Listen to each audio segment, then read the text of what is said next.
The boy made a strange confession. I've heard none stranger in all my days of the priesthood. That doesn't surprise me. After he made it, he wept. A deep and terrible weeping from the cellar of his soul. You feel better now, my son? Yes, Padre. Then he asked for you. You are not his father. His father's dead. And his mother. Surely he told you that. Yes? You do believe him, don't you? This is a dark thing. For Mark and for you. If it is true... If it is true. Every word. Maybe. But, Senor Mears, there were many words I did not understand. Mark's confession was fogged by terror.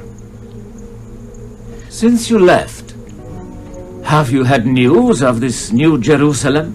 Jerusalem's lot. I get the local paper sent to me. They run stories from time to time. The lot's a ghost town. Mark, take it easy.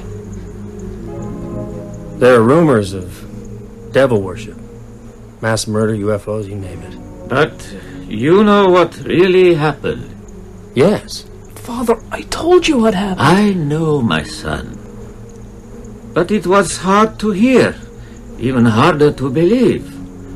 So I wish to have the story from other lips too. Senor Mears. I went back last September. Seems another lifetime now. Jerusalem's lot. Salem's lot.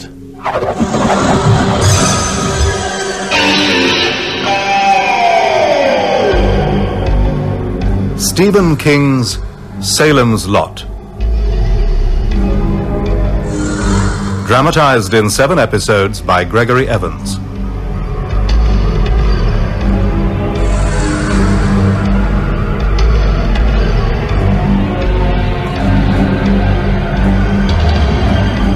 Episode 1.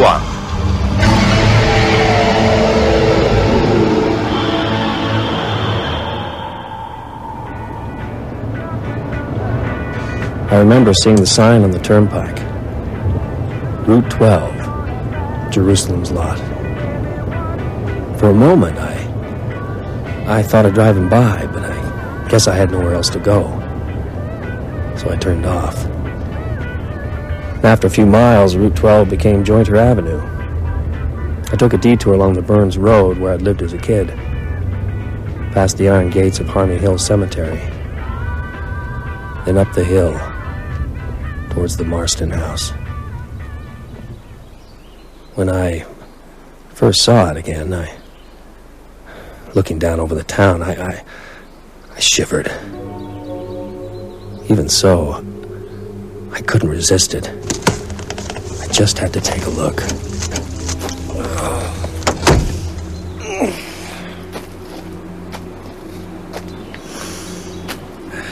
Hey, mister! I hope you're not contemplating going further. Why not? This is private land. Oh, always was, but as I recall, no one seemed to pay much mind. Oh, that's so? Well, they do now. It seems like you've been here before. Yeah, I used to live in the lot years ago. Ben Mears. Larry Crockett, real estate. How do you do? Yeah, I'll be staying a while. Need a place to live. I don't suppose... The Marsden house? Yeah. Look at it, Ben. Who'd live in that? You'd never sleep nights. It's in a good position. It's not for rent. It's just been sold. Sold? You're kidding. Who bought it? Look, Ben, here's my card. Oh, thanks. I've got an office on Joiner Avenue. Call in, and maybe I can fix you up. I turned from the Marsden house and drove down the hill into town. It was a few days later that I saw the girl watching me. I was sitting on a bench in the park. She was nearby, in the shade of a gnarled old elm. reading a book. She kept glancing up. I usually don't speak to strange women, but, do we know each other? No, I mean, that is... It's just that, you've been looking at me for 15 minutes now, and, well, it's very flattering. You're Benjamin Mears, right?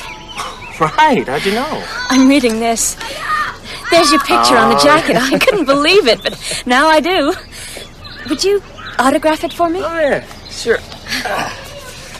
Hey, a library book? Well, I'll buy them a new one. What's your name? Susan Norton. There. Oh, thanks. It's awfully good. Well, I'm glad you think so. I loved Conway's Daughter, too. Ah, that's the minority view. Look, Susan, can I buy you an ice cream soda? I was just getting a hanker for one. It was then in that soda parlor that I first saw Mark. To be honest, I hardly noticed him. I only had eyes for Susan. I bet you don't even remember. Too busy with my friends. One of them was Denny Glick. Strange. Yeah. How could we have known that in just a few weeks, our lives would all be tangled up together? I know, that's so annoying, just because he's younger than I am. Anyway, I got a new one, the Ghoul. Cool, what's it like? Oh, all fangs and claws, walking through a graveyard. I haven't painted yet, but I'll need lots of red, because it's so cool. I plan to go to New York. Maybe next year. You don't like the lot? No, I love it. I've lived here all my life. But enough of me. How about you? Me? What's a big city novelist doing in the thriving community of Jerusalem's Lot? Population 1,300. Would you believe, writing a novel? What? Here? In the lot? Yeah. What's it about? Are you gonna... You're dripping. Oh, thanks. Sorry. I didn't mean to pry. I'm not usually gushy. No apologies, please. When I was a kid, I lived here, on the Burns Road, out near Harmony Hill. There's nothing there now but a little graveyard. Yeah, I know. Went out to look. Well, don't stop there. Why did you come to live in the lot? How long were you here? My dad died when I was 7. My mom had a sort of breakdown. While she got her act back together, she farmed me out to my Aunt Cindy. Cynthia Stowens. I stayed with Aunt Cindy for 4 years. She put me on the bus back to my mother about a month after the big fire. I cried when I left the lot. I was born the year of the fire. Biggest damn thing that ever happened to this town, and I slept through it. Your aunt's house burnt down? Yeah. And now you've come back here to write a book? Yeah. Why? Why? This place is my childhood, just like it's yours. That means it's haunted for me. You know, when I came back last week, I almost drove right by. I was afraid it'd be different. Things don't change here. Not much. So I've seen. I like that. My life got pretty hard after I left the lot. Mom killed herself when I was 14, but most of the magic had worn off long before that. What there was here. Still here. Looking out on Joyner Avenue now, it's like looking through a thin pane of ice, like the one you can pick off the top of the town cistern in late November. Looking through that at your childhood. What you see is wavy and misty. Some places it trails off to nothing. But it's still there. Most of it. Would you like to go to a movie tonight?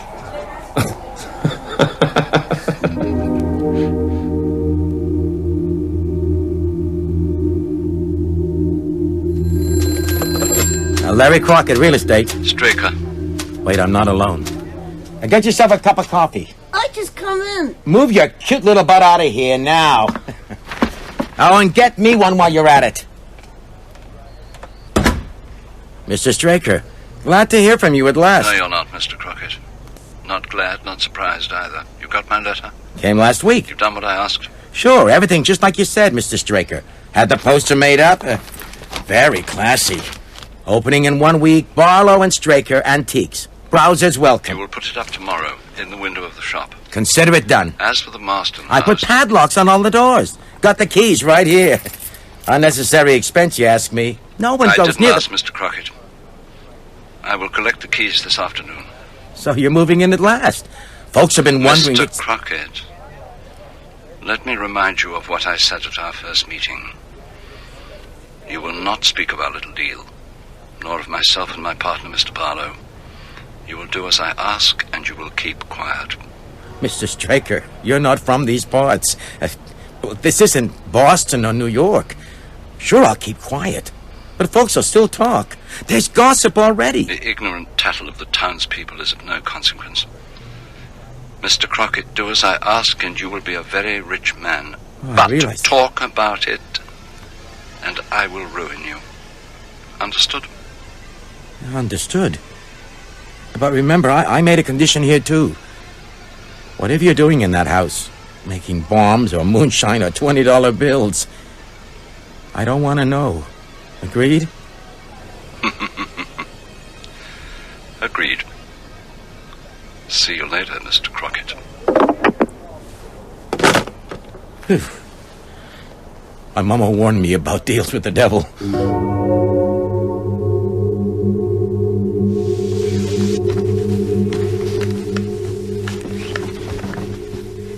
Oh, Mom, it was just great. We talked the whole afternoon. We just had so much in common. Can I see his book? Benjamin Mears, Air Dance. Well, it seems I read a review of this in the Portland paper. They didn't like it much. Well, I do. And I like him.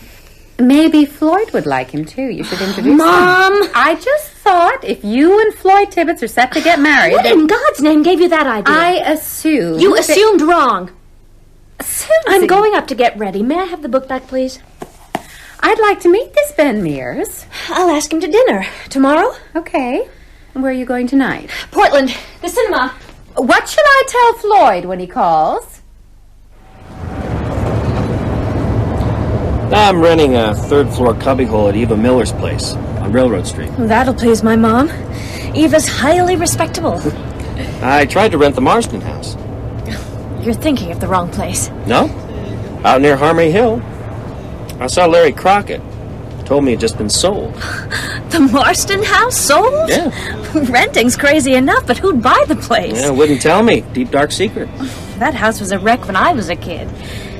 Why did you want to stay there? Never been inside? Oh, no. I once looked in a window on a dare. Have you? Once. You know the history of the house? What happened there? Yeah, a guy called Marston had it built in the 30s. Hubert Marston, 1928. Go on. He was a recluse, went soft in the head, killed his wife and then himself, right? More or less. You know Marston's occupation? A retired gangster. Made his money running whiskey from Canada during Prohibition. Yeah, I heard that story. Isn't it true?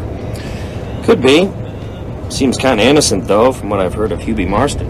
What have you heard? The murder happened in the summer of '39. The mailman called Larry McLeod smelled a bad smell. Larry tried the front door, then went round the back. Luckily for him. Why luckily?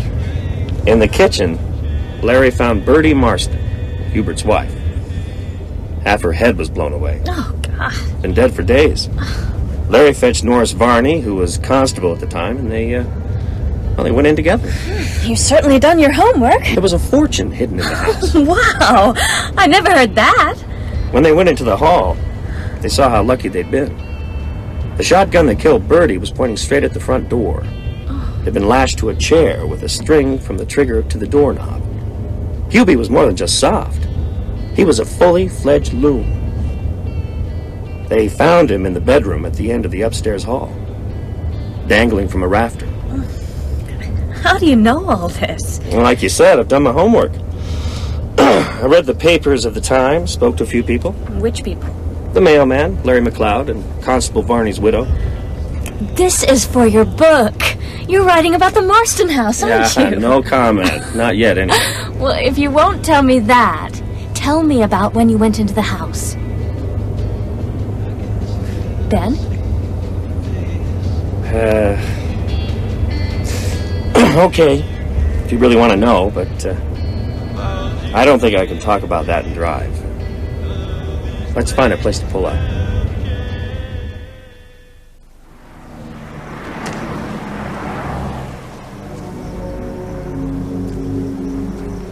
When I lived in the lot, the kids I played with were all a year or two older than me. Well, they had a gang. The Red Devils.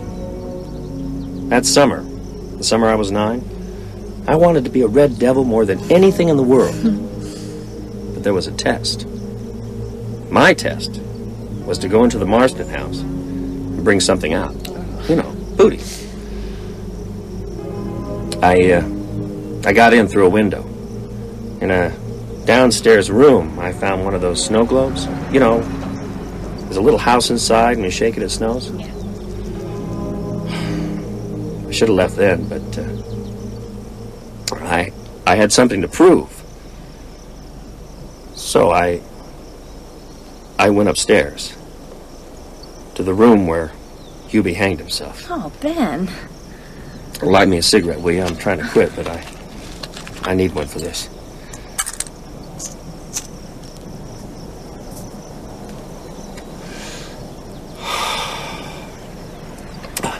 I was scared witless. I didn't dare look behind in case I saw Hubie Marston shambling after me with a noose. At the top of the stairs, I got all my courage together and ran down the hall. I meant to dive into the room and grab the first thing I found and get the hell out. But the door was jammed. I pushed and pushed until suddenly it flew open. And there was Hubie, hanging from a beam. I could see his body outlined against the window. Ben, don't. Susan, it's the truth. The truth of what I saw then and what I remember 24 years on. Hubie, hanging there. Face green, eyes puffed shut, hands livid. Then he opened his eyes.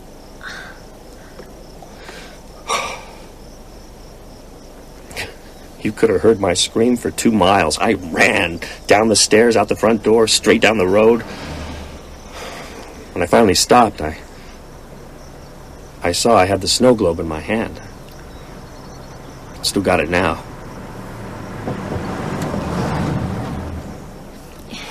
You don't really think you saw Hubert Marston, do you, Ben?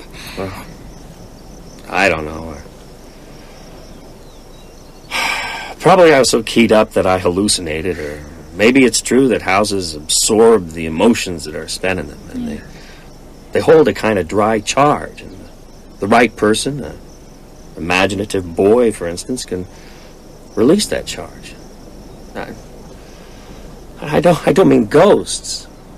More like a kind of psychic television in 3 dimensions. I slept with the light on for weeks after that. I've dreamed about opening that door on and off ever since. Whenever I'm in stress, the dream comes. Oh, that's terrible. Yeah, not so terrible. We all have our nightmares. Hey, come back to Eva's and sit on the porch for a while. I can't ask you in, house rules, but I got Coke in the icebox and some Bacardi in my room if you'd like a nightcap.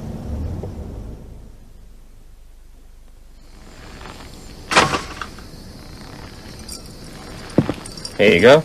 Oh, cheers. Look at the Marston house. Huh? The lights just come on. Oh, must be the new owner. That's not electricity. Too yellow and faint. A kerosene lamp? Well, they probably haven't got the power turned on yet. Maybe. I wonder who it is. I dare say we'll know soon. May I, join you? Please. That was quite a story that you told me in the car. Yeah, I suppose so. There's nothing in your books like that. I mean, they're powerful, but there's nothing so... Morbid? Nothing like Hubie Marston dangling from that beam. Will you come to dinner tomorrow night? My folks would love to meet you. Oh, home cooking? Oh, the homiest. Oh, I'd love it. I've been living on junk food since I moved in here. 6 o'clock? We eat early in Sticksville. Fine. I like you, Ben. Like you too. I want to see you again, if you want to see me. I do. But go slow. Remember, I'm just a small-town girl. Am I supposed to kiss you now? Yes. I think that comes next.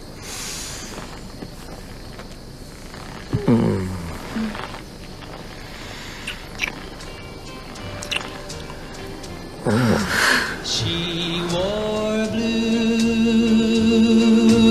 velvet. How's your head this morning, Weasel? It's fine, Eva. Thanks for inquiring. Out late again, drinking at Dell's.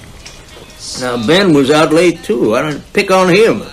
With the Norton girl, right, Ben? Yeah, no secrets in this town. Susan Norton's real nice. Too good for Floyd Tibbets. More coffee? Oh, thanks, Mrs. Miller. Come right in. Hi, Weasel. Oh, Mike. Hey, Eva. sit down. I'll get you some coffee. Mike, this is Ben Mears, the writer. Mike Ryerson. How do you do? Mike, you okay? You look pale as death. Weasel, I got bad news. I was just out at Harmony Hill. When I turned in the drive and got out to unlock, there was a dead dog hung head down from the gates. Oh, my God. I'm pretty sure it was your Spike. Oh, no. Mike, you certain? I got him out in the pickup. Take it easy, Weasel. He don't look pretty. How was the dog killed? Throat slit, right there on my spot. Strung up like a steer in a slaughterhouse. What? When I lifted him down, I felt sick to my stomach. What sort of pervert would do such a thing? God knows. More like the devil.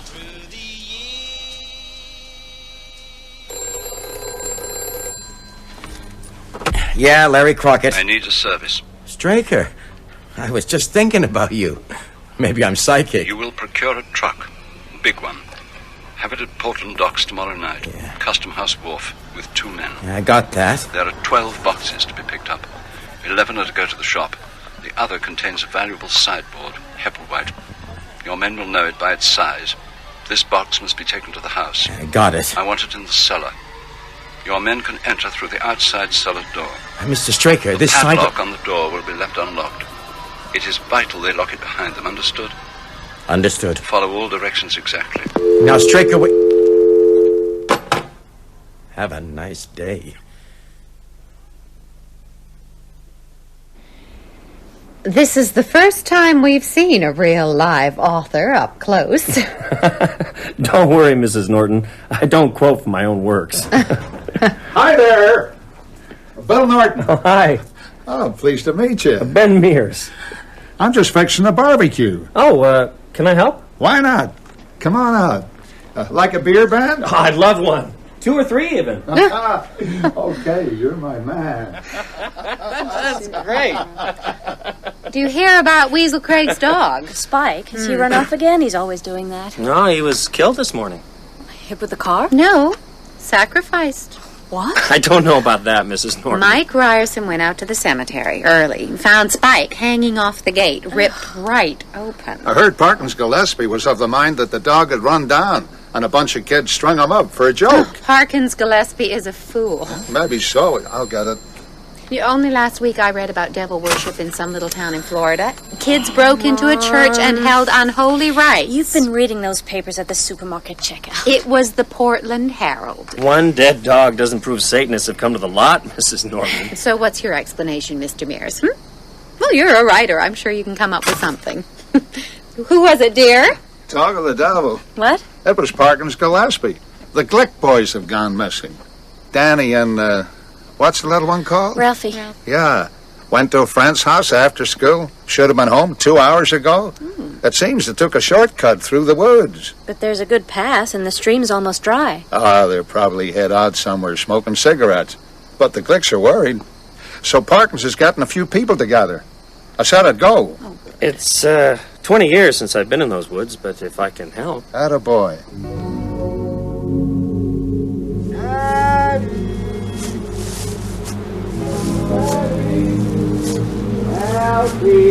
Danny! Dan! Ralphie! What's the time now? Close on midnight. Looks like flashlights up ahead. Oh, that'll be Gillespie and Tony Glick. Park? Is that you? Bill! Stay there. We'll come to you. I can't figure it, man. This is the only way they could have come. Unless they wandered off the path. Well, why would they do that? They're kids. Maybe they went after a woodchuck. One fell, broke his leg, the other won't leave it. Maybe. Hey, you hear that? Sounded like an animal.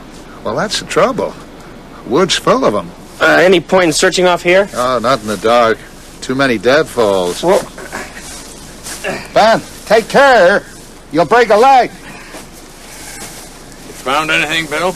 Nothing. Marjorie will be frantic. When I find those kids, they won't be able to sit down for Tony a week. Cullen. I'm sure the boys aren't to blame. And there's something here! Ben? One of the boys! Thank God. Is he okay? He's out cold! I'm bringing him over! It's Danny. Here. Lay him down on my coat. Yeah, okay. Son, are you all right? Danny, speak to me. Well, he doesn't seem to be injured. Came out of Thank the woods. God. Out of the dark. The bad thing. What bad thing? The boogeyman! The boogeyman. He's not making sense. Well, he's in shock. Something bad must have happened. Danny, where's Ralphie? What's happened to Ralphie? Gone! Ralphie's gone! Gone! The boogeyman got him. Ralphie's gone!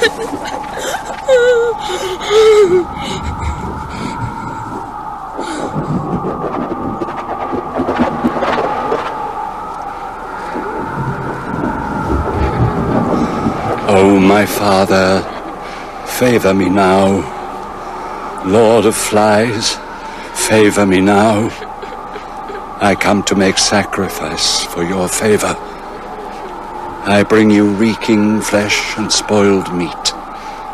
With my left hand I bring it to this place, consecrated in your name with the blood of a beast. Send me a sign to begin your work.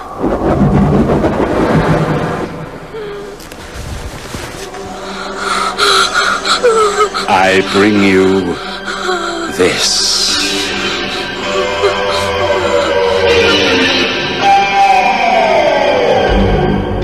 You have been listening to Episode 1 of Salem's Lot by Stephen King, with Stuart Milligan as Ben Mears, Teresa Gallagher as Susan Norton, and Danny Canaber as Mark Petrie.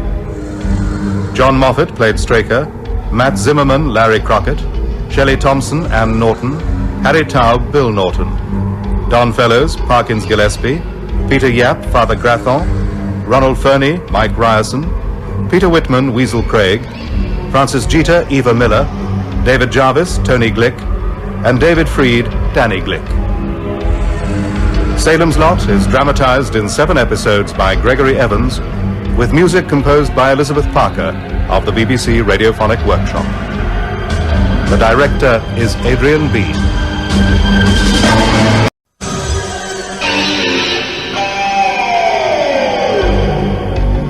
Stephen King's Salem's Lot. Dramatized in 7 episodes by Gregory Evans.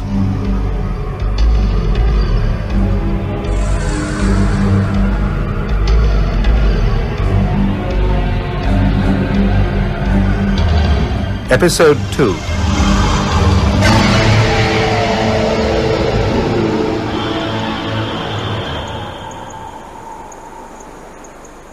That's when it all started. The night Danny and Ralphie Glick went missing. Did you know those poor boys, Mark? They were my friends. was my house they'd been to when they walked off into the woods. Looking back, I guess that wasn't really the beginning. The evil in the Marston house had been there for decades, waiting for something to release it. The other evil. The greater evil. What of the two boys? We found Danny that night, like I said. We searched for a week for Ralphie. The police dragged the river. Volunteers combed the woods and fields.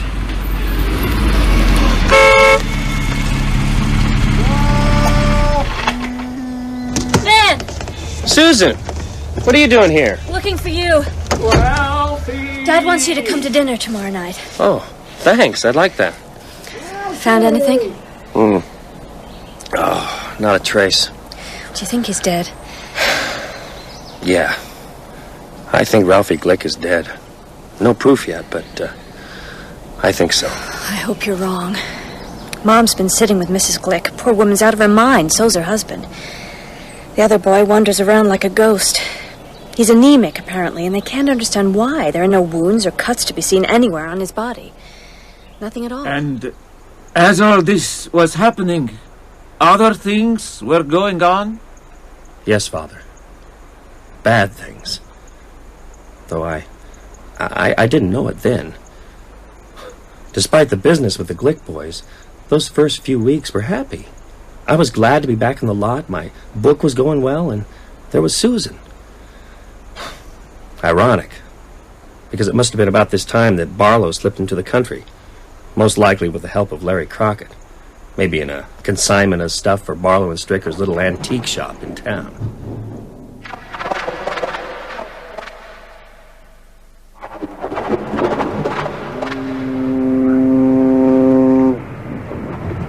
Here they are. 12 boxes. Name of Larry Crockett. Sign here. Here's your invoice. Don't strain yourselves. Hey, Mike, ain't that private? We gotta make sure it's the right stuff. We screw up and Larry'll tack our asses to his bulletin board. Polish rocking chair, German clock, spinning wheels, sideboard. Jesus, Mike. Tourists. You could sell them a bag of cow shit if it was an old bag. Hank, there's no custom stamp on this one. Which? The big one, the one for the Marston house. All the rest are stamped every which way. This one's clean. For God's sake, Mike, who the hell cares? Let's just get this junk on the truck.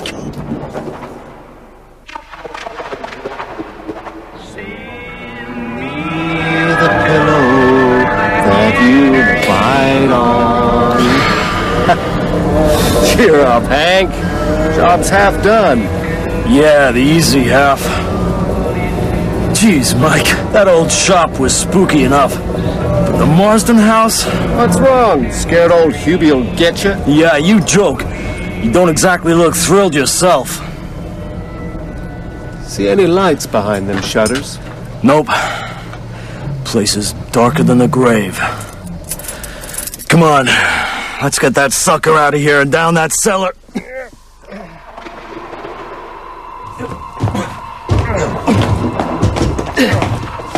What's in this thing, for Christ's sake?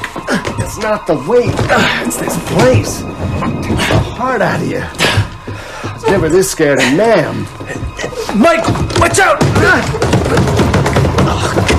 Jesus, Hank. Pitch black, steps of slimy slick. I'm sweating like a hog. No wonder we dropped it. Couple more steps. We're down. That's it. I'm out of here. Mike, wait. Larry wants it. Larry wants it someplace he can put it there himself. Come on. Oh, my God. Oh, no. Jesus. Mike? Mike! Wait for me!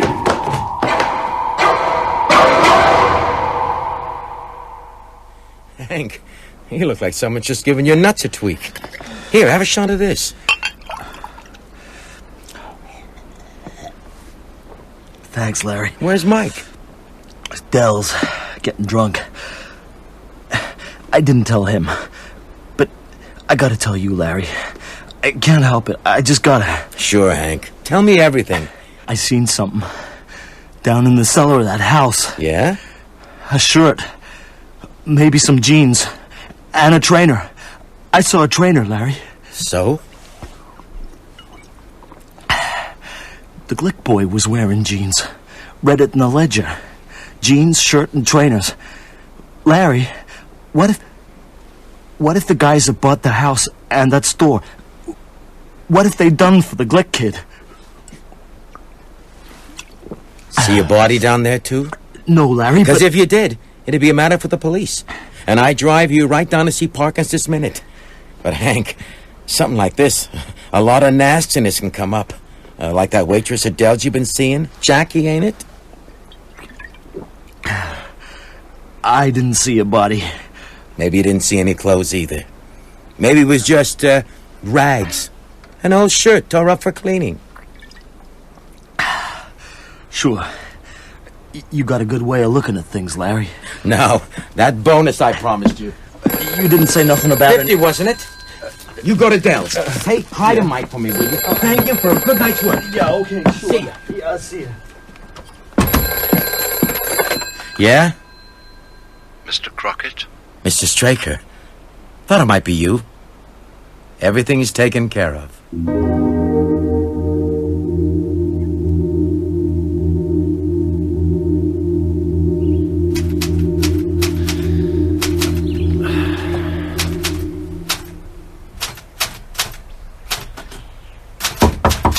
Come in.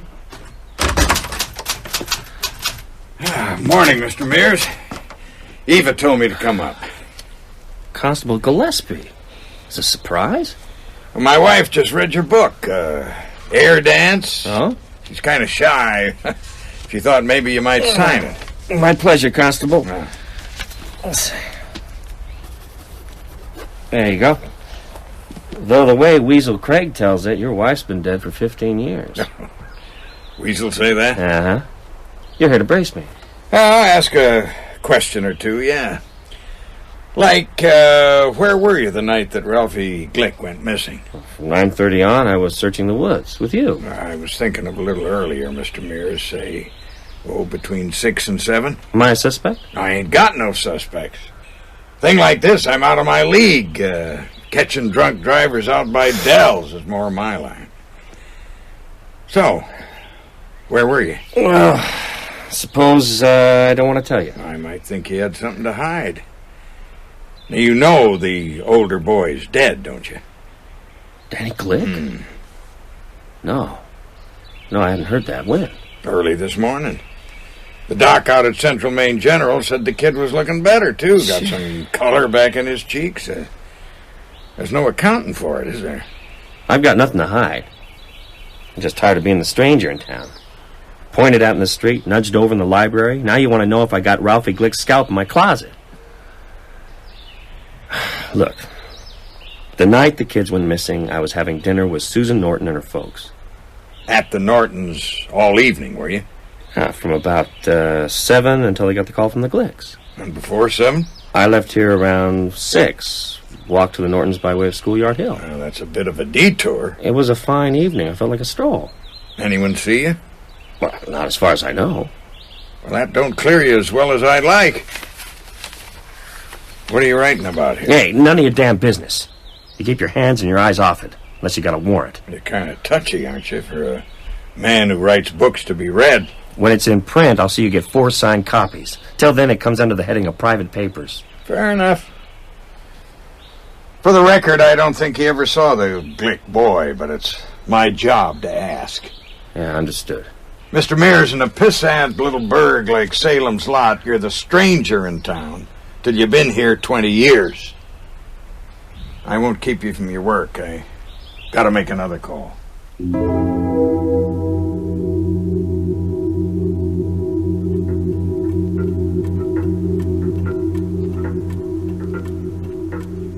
How good of you to call, Inspector. Just plain old constable. Well, you done it up nice, Mr. Straker. What exactly can I do for you? I came to welcome you to town. So how do you like that old house? Needs a great deal of work, but my partner and I have plenty of time. Your partner around? Mr. Barlow, ain't it? He's on a buying trip in New York. He won't be back for several days. Is that so? What's Mr. Barlow's first name, by the way? Kurt, with a K. Well, I hope you'll both have the best of luck. And when you do see Mr. Barlow, tell him I'd like to meet him. I shall, Constable Gillespie. He enjoys company.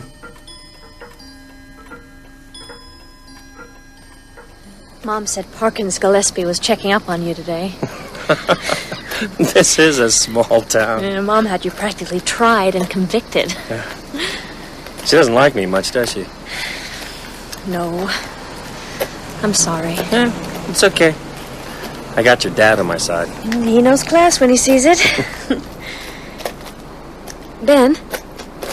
Yeah. I don't want a soda. Let's go to the park instead. Here? Yeah, that'll do fine. Here, let me spread my jacket.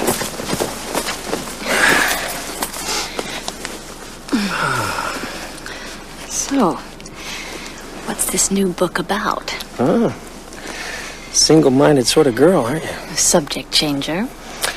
Okay, I'll tell you. Just let me think how to put it together. Can you kiss me while you think? Probably not. We could give it a try. Ben.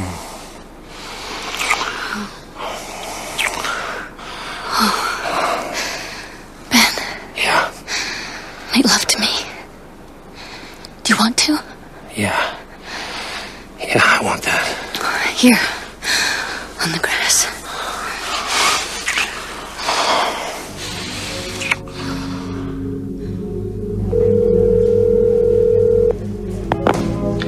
FBI Portland. Hello there. This is Parkins Gillespie. I'm a constable at Jerusalem's Lot Township. We got us a missing boy up here. Ralph Glick? That's him. Can you check on some fellas for me? That's why we're here. All right. Benjamin Mears. That's Mears. He's a writer. The other two are sort of stapled together. Kurt with a K, Barlow. You were going to tell me about the book before we got so sweetly distracted. Well, it is about the Marsden house. I thought so. You know so much about it all, about Hubie, about the past. I did a lot of research. How? I talked to the Boston police, but mostly I talked to an old woman named Manella Corey, Bertie Marston's sister. 79 years old and sharp as a pin. Hubie was a mobster. I told you so. Yeah, but he didn't run liquor. He was a contract killer. No. In the late 20s, Hubie was arrested a few times by the Boston police for gangland killings. Never charged. The thing that finished him wasn't business at all. It was the brutal and sadistic murder of an 11-year-old boy. Oh, Ben. Hubie's employers got him off the hook. He moved to here, lived quietly. Or, so people thought. What do you mean? While Hubie Marston was living in that house, 4 children disappeared. Their bodies were never found. If my book is about anything, it's about the recurrent power of evil. You don't think that Ralphie Glick Was gobbled up by the vengeful spirit of Hubie Marston? something like that? You're asking the wrong guy. Don't forget, I'm the kid that opened a door and saw Hubie hanging from a beam. That's not an answer. No, it's not. Come over here. You can see the house from here.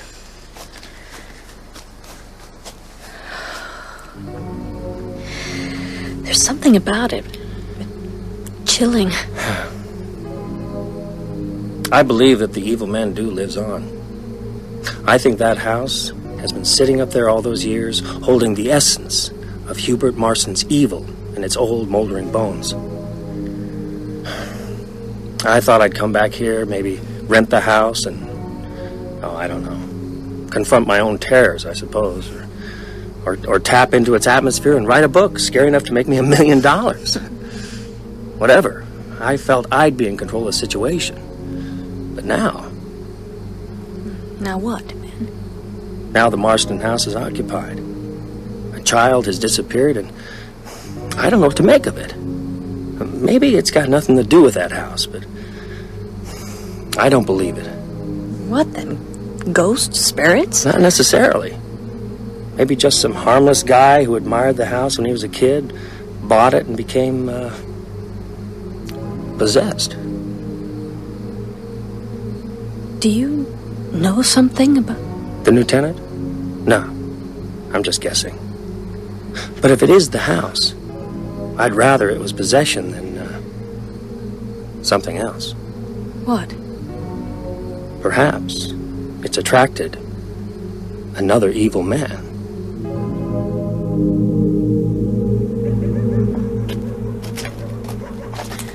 You're going back to Eva's? Get on with the book.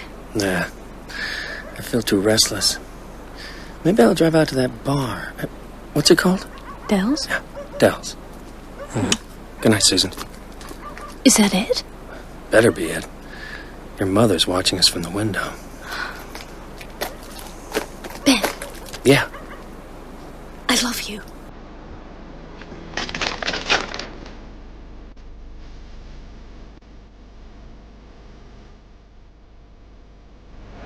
Ben! Huh? Come for a taste of the lot's nightlife? Hi, Weasel. Thought you might be here. Finish that up before it goes flat. I'll buy you another. Good man. Hey, Jackie! 2 more buds, please. Got us a booth at the back. Join us. Oh? Who's us?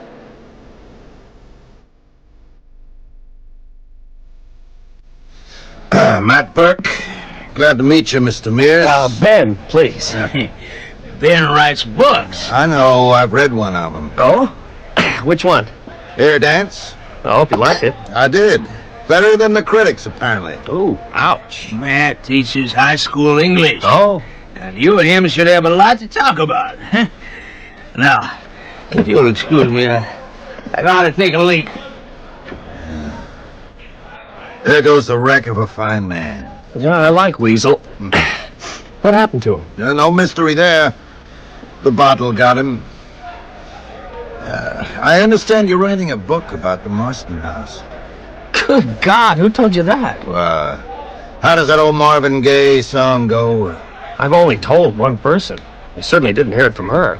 Are you psychic or have you got good spies? Oh, the best. Loretta Starch, your lot librarian. Oh, yeah. She tells me you've been scouring the Cumberland Ledger for articles on that ancient scandal. I know you're an author. I put 2 and 2 together. The jacket! That was a terrible thing. It stayed in the town's consciousness. Small towns like to hoard nastiness and scandal, of course. Yeah, Mr. Burke? 2 more beers, please, Jackie. Oh, lovely girl. I used to teach her. Her mother, too, come to that.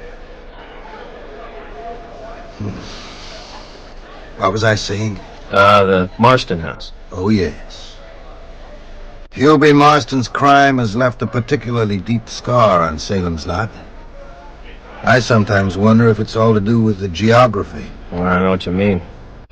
The house stands on that hill overlooking the town like some kind of dark idol. You got it precisely. The Marston house has looked down on us all for over 50 years. On all our crimes, sins, and lies. Like an idol. Mr. Burke. Yes, Jackie? It's Weasel. He's passed out in the men's room. Can you come and give a hand? Oh, dear.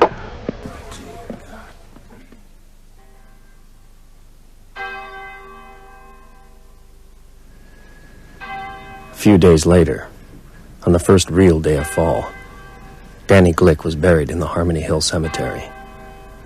The tragedy that had fallen so suddenly on the Glick family, one son dead, the other still missing, was rare enough in Jerusalem's lot to ensure that a good portion of the town turned out.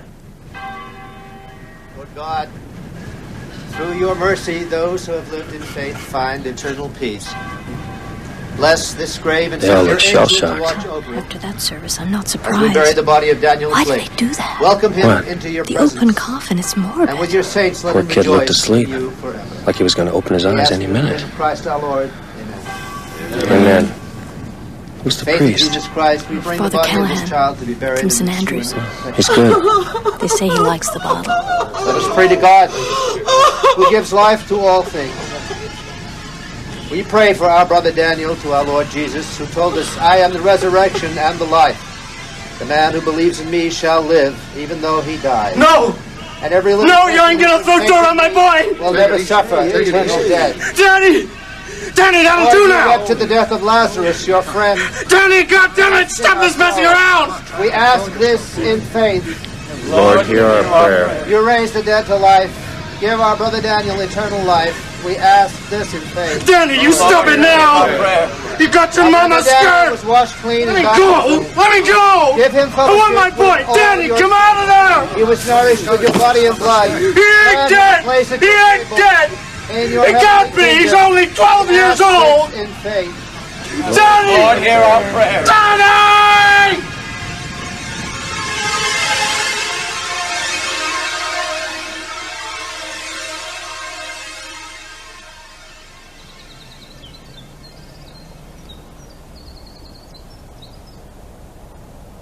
You all right? Yeah. God knows how the Glicks must feel. Yeah. And it never goes away. Ben, did something happen to you? My wife was killed in a motorcycle accident 3 years ago. Ben, why didn't you tell me before? I don't talk about it. Maybe I should. I was driving. She was behind. We skidded on a patch of oil. I got up and walked away. She didn't. What was her name? Miranda. Oh, Ben. Ben. I meant to tell you. At the right time. Hi, you two. Mike. Susan. You know Mike Ryerson? Of course. How was the service? Guess it was a hard one. Very hard. You've come to fill the grave? Yep. Seen Hank Peters anywhere? No, sorry. He's supposed to be helping me. If he don't turn up, I shan't be done before dark. Say, you know who's planted there? Where you resting? No. Name's almost covered. Probably ought to leave it like that. Oh, God. Hubert Barclay Marston, 1889 to 1939. I must have seen that hundreds of times. Still gives me the goosebumps. God grant he lies still.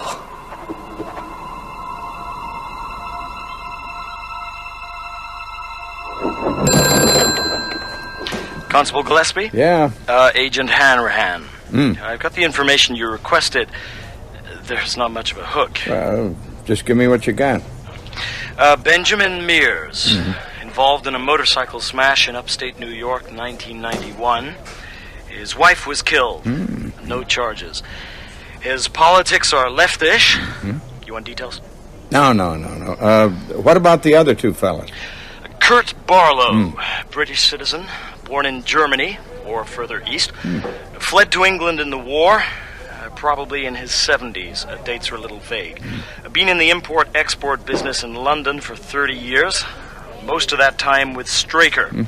Straker seems to be the fellow who deals with the public. Barlow's rarely seen. Oh, is that so? Richard Throckett Straker. British by birth, 58 years old. They both applied for U.S. visas 18 months ago. That's all we've got. Except that they may be an item, if you know what I mean. Yeah, that's about what I thought. No known connection between them and Mears. You need more help, just call.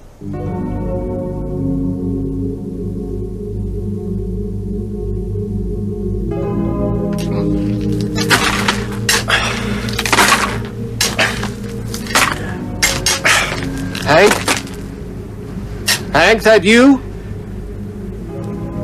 Come on out. Stop screwing around. God damn you, Peters. Sun's gone down and I'm still here shoveling.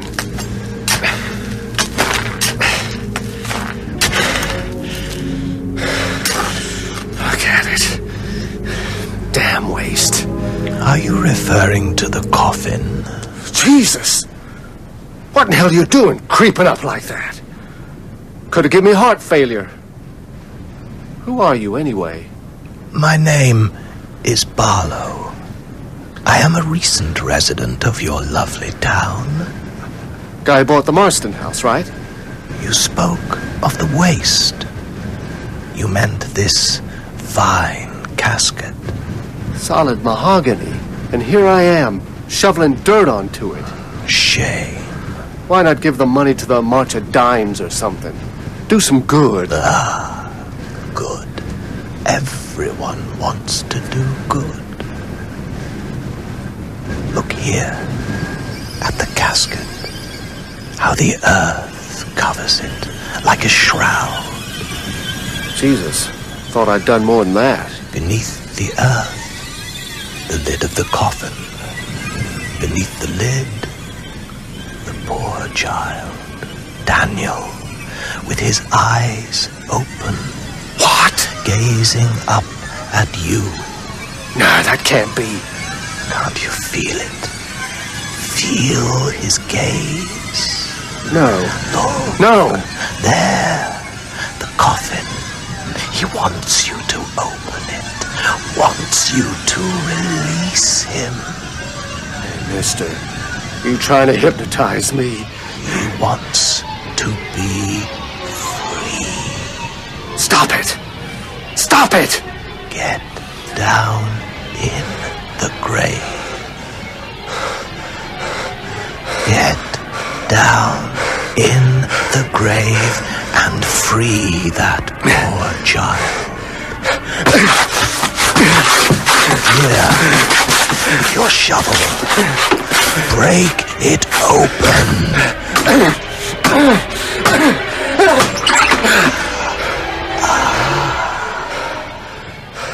Daniel,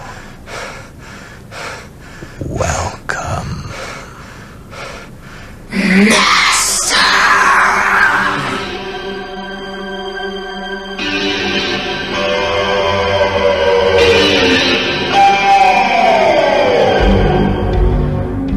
You have been listening to Episode 2 of Salem's Lot by Stephen King, with Stuart Milligan as Ben Mears, Teresa Gallagher as Susan Norton, and Danny Canaber as Mark Petrie. John Moffat played Straker, Shelley Thompson, Ann Norton, Harry Taub, Bill Norton, Don Fellows, Parkins Gillespie, Matt Zimmerman, Larry Crockett, Doug Bradley, Barlow, Ronald Fernie, Mike Ryerson, and Peter Yap, Father Grathon.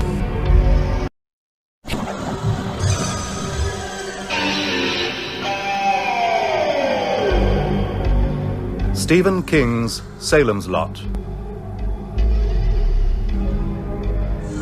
Dramatized in 7 episodes by Gregory Evans.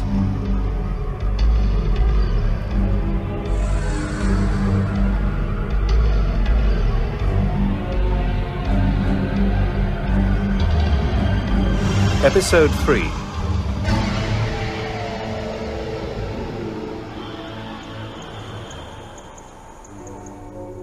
Looking back on that time when the sky was darkening and the storm was blowing up, I'm amazed how slow I was to understand. You could sense the evil, surely. Oh, yes, Father. It was there. At the funeral of Danny Glick, hanging in a cloud around the Marston house. But it was a long time before I could name it. That's because you're a grown-up, Ben. I knew what it was straight away. But I know if I said it out loud, no one would believe me. Was it important to name it? Yes, Father. It was only when we knew what we were up against that we could begin to fight it. You can't start a fire without a spark. Matt! Matt Burke! Matt! Ben! It's open. Come on in. Matt? Hi. Thought I got the wrong place. Why? Oh, the music. Yeah, I expected, I don't know, something a little more sedate. Well, I've been a rock fan since Buddy Holly. Great music. No argument there. Dinner will be 15 minutes. Great. In the meantime, why don't you fix the drinks?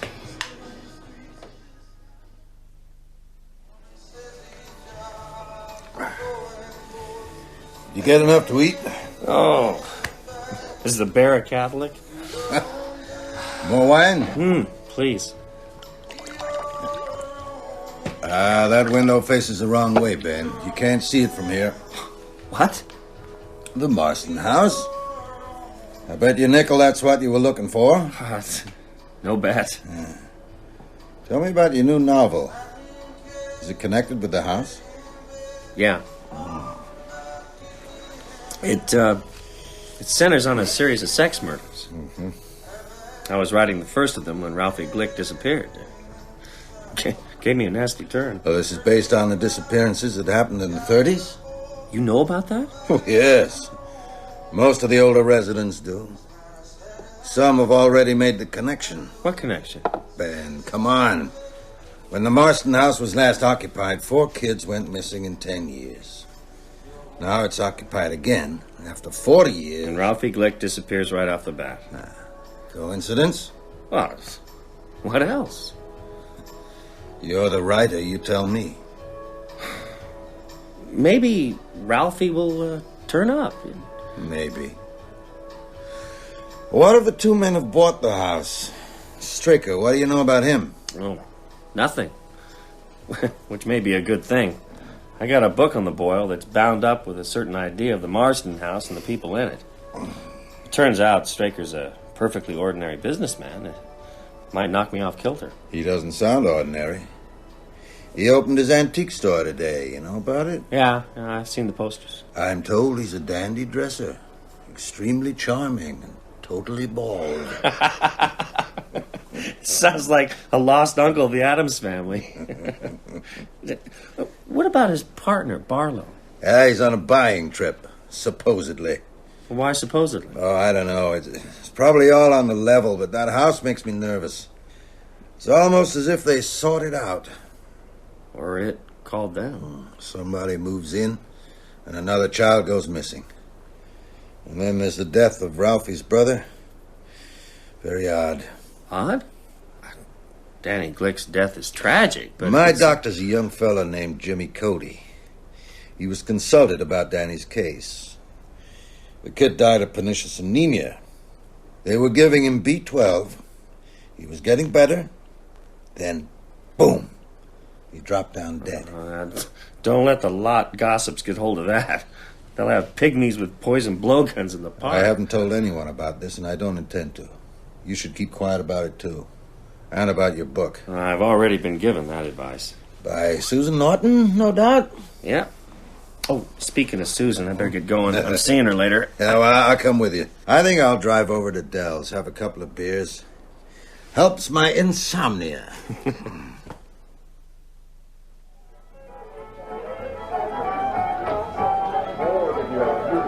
Glass or pitcher? I'll make it a pitcher, Dell, and have something yourself. Thanks, Matt. Matt, do me a favor. Yeah, if I can. Mike Ryerson's over there, third booth along. Talk to him, will you? I reckon he's on something. Something bad.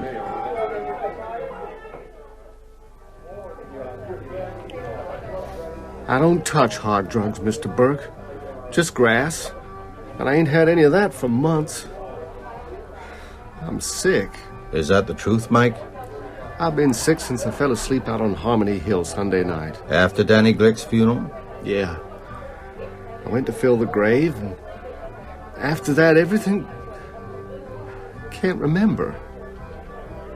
Oh, God, my head. What happened, Mike? Try and remember. Singing. Remember singing. What? Sweetest singing I ever heard. And a feeling like drowning. Only it was good. Woke Monday morning, lying on the ground. So tired. Sun was up. I was scared of getting sunburned. In October? I went into the woods, crashed out, slept till near dark. Must have finished the job. Can't remember doing it, but the grave was all filled in. What about Tuesday? Never saw Tuesday, not till after dark. Slept the whole day. How do you feel now? Terrible. Thought a few beers would cheer me up, but one sip and I wanted to puke. Had this dream. What dream? Bedroom window was open. Must have opened it myself. Someone was there. Who? I got up to ask him in, like you'd invite in an old friend who was cold or hungry. Who was it, Mike? Who was at the window? It's only flu or something, isn't it, Mr. Burke? I'm not really sick. I don't know. Oh, God, I'm scared. I'm so scared. Mike, you need a doctor. Come home with me. You can sleep in my guest room tonight. Tomorrow I'll call Dr. Cody. Will you do that? If you say so. I don't care.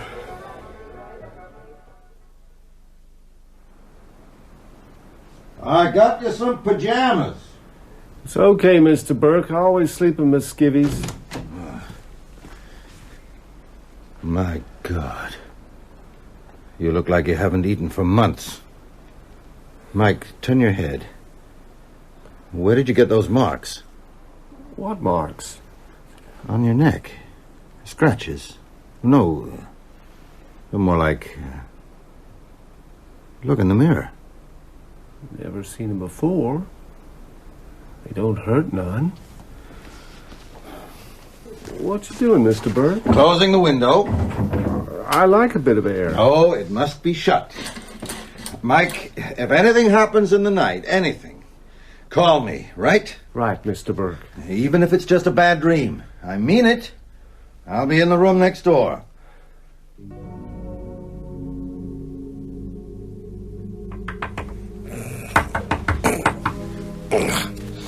What? Who is it? Eva Miller, Mr. Mears. Telephone.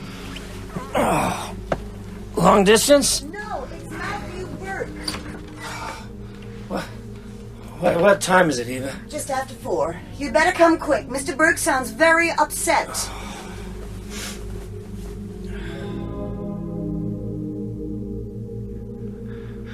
I can't tell you. Not on the phone. Just come. 10 minutes. Ben. Yeah. Have you got a crucifix? What? No, I'm a Baptist. I was. Get one. Matt? Who's that? It's me. Jesus, Matt, put that away. Is it loaded? Yes. Though it'd do no good. Unless I used it on myself. Did you bring a crucifix? Yeah. Eva let me this. Matt, what's going on? There's a dead man upstairs. Who? Mike Ryerson. Are you sure he's dead? Yeah, in my guts, yes. I haven't looked in on him. I'm too scared. Because in another way, he may not be dead at all. Matt, you're not making any sense. Well, none of this makes sense. In all of Salem's lot, you're the only one... Ben, remember we talked about Danny Glick? Yeah, I remember. How he died of pernicious anemia? Yeah. Mike Ryerson buried Danny. So what? Matt, what are you telling me? After you left me earlier tonight, I drove out to Dell's. Mike Ryerson was there. He was looking bad.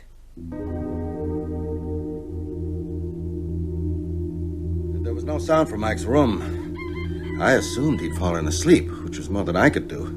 I had all this stuff spinning around in my head, literature and fables and folklore, Coleridge's Christabel, Bram Stoker's evil fairy tale. Then out of the silence, I heard Mike's voice. He said, "Yes, come in." Who to? I don't know. But I heard the window in the guest room being opened, and I started to pray. I couldn't help myself. You didn't go and look? Ben, I was paralyzed with fear. I've never been so afraid. There was a silence. And then I heard a laugh. The high, sweet, evil laugh of a child. Oh, Matt. Ben, it all points to one thing. Mike's story, the marks on his neck, those noises. No. Matt, that's not real. Well, there are monsters in the world, yes. Torturers, mass murderers, child molesters, but not this. Not this. You got any other ideas? What did you do then? I sat on my bed for 4 hours. And then I crept downstairs and called you.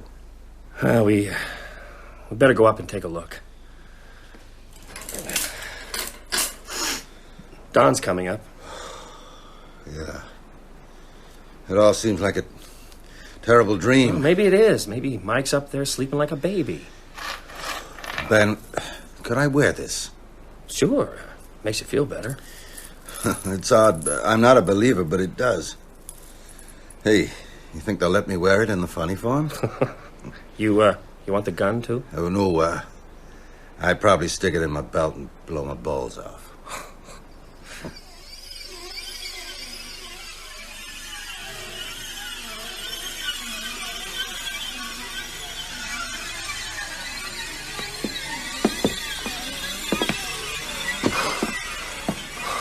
Which door? The one at the end.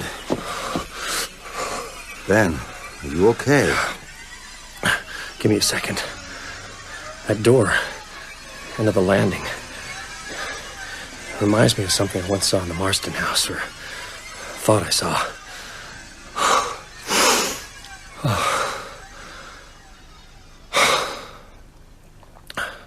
Fine now.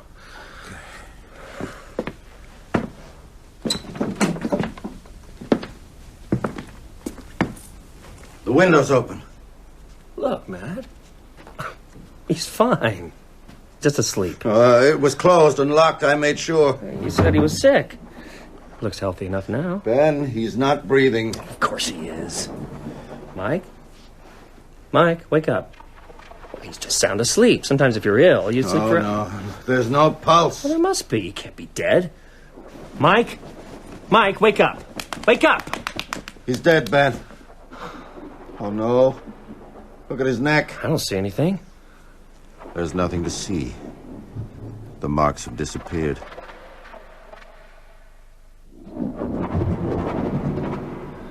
There was, dried blood on the sheet. One spot. Did you see that? Yeah. According to folklore, the marks disappear when the victim dies.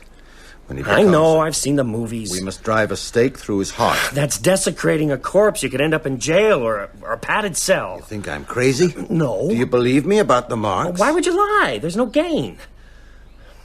Unless you killed him. Maybe I did. Well, I can't see why or how. And anyway... Anyway what? No murderer in his right mind would invent a story like yours. We keep coming back to my mental health.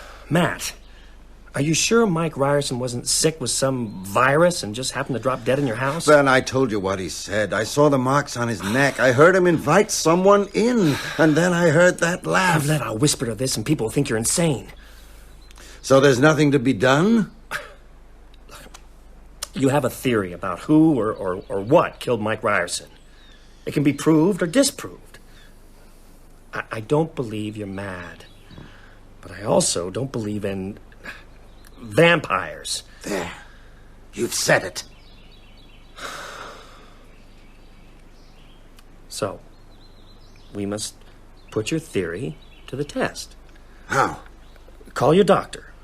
Cody? Yeah, Jimmy Cody. Okay, call Parkins Gillespie, too. Tell them you went to Dell's and saw Mike was sick and brought him home. Around 3 a.m, you went in to check on him. You couldn't wake him, so you phoned me. That's all? That's all. Don't even tell him Mike's dead. Ben, how can I not... Christ, it doesn't even look it. Looks like he might get up at any moment and stroll away. That bothers you too, doesn't it? Oh, it bothers the hell out of me. Suppose I do all that. What then? There's an autopsy, and if Mike died of some disease, they'll find it. And if they don't? Then we'll watch Mike's grave to see if he rises up, or whatever vampires do. If he does, which I can't imagine, we know you're right. If not, then we're faced with... the fact of my insanity. I'll make those calls.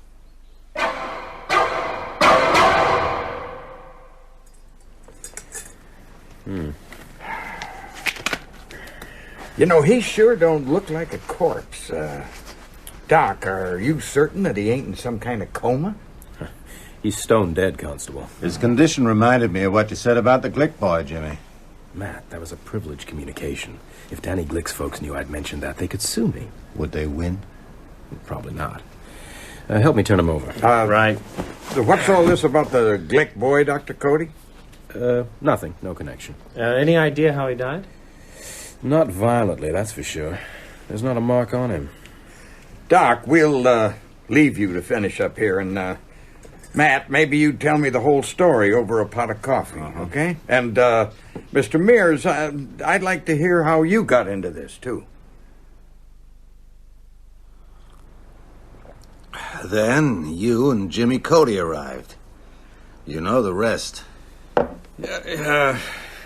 You two ain't holding nothing back on me now, are you? Park, there's nothing to hold back. Well, it's goddamn funny.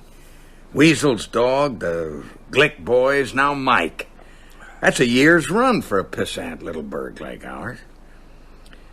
Mr. Mears, I hope you ain't thinking of leaving us just yet. I'd like you at the inquest. I'm not going anywhere. No. Yeah, I hear you're sparking Bill Norton's girl. Guilty? She's a fine lass. I guess she doesn't see much of Floyd Tibbetts these days. Haven't you got paperwork, Park? Yeah, a whole stack. This job's more trouble than a bitch in heat last couple of weeks. If you're okay now, Matt, I'll go too. I've got some sleep to catch up. No, I'm fine. Thanks, Ben. It's strange about the Marston house, ain't it? How's that? Well, all this trouble. It started when those folks moved in. Maybe that old house has got a hex on it. How are you? Take 30 here in Portland. And today we got a great lineup of songs for you. And singers, we've got Barry Manilow and Diana Ross coming up in the next few minutes. And in a minute we'll have Barbara with the...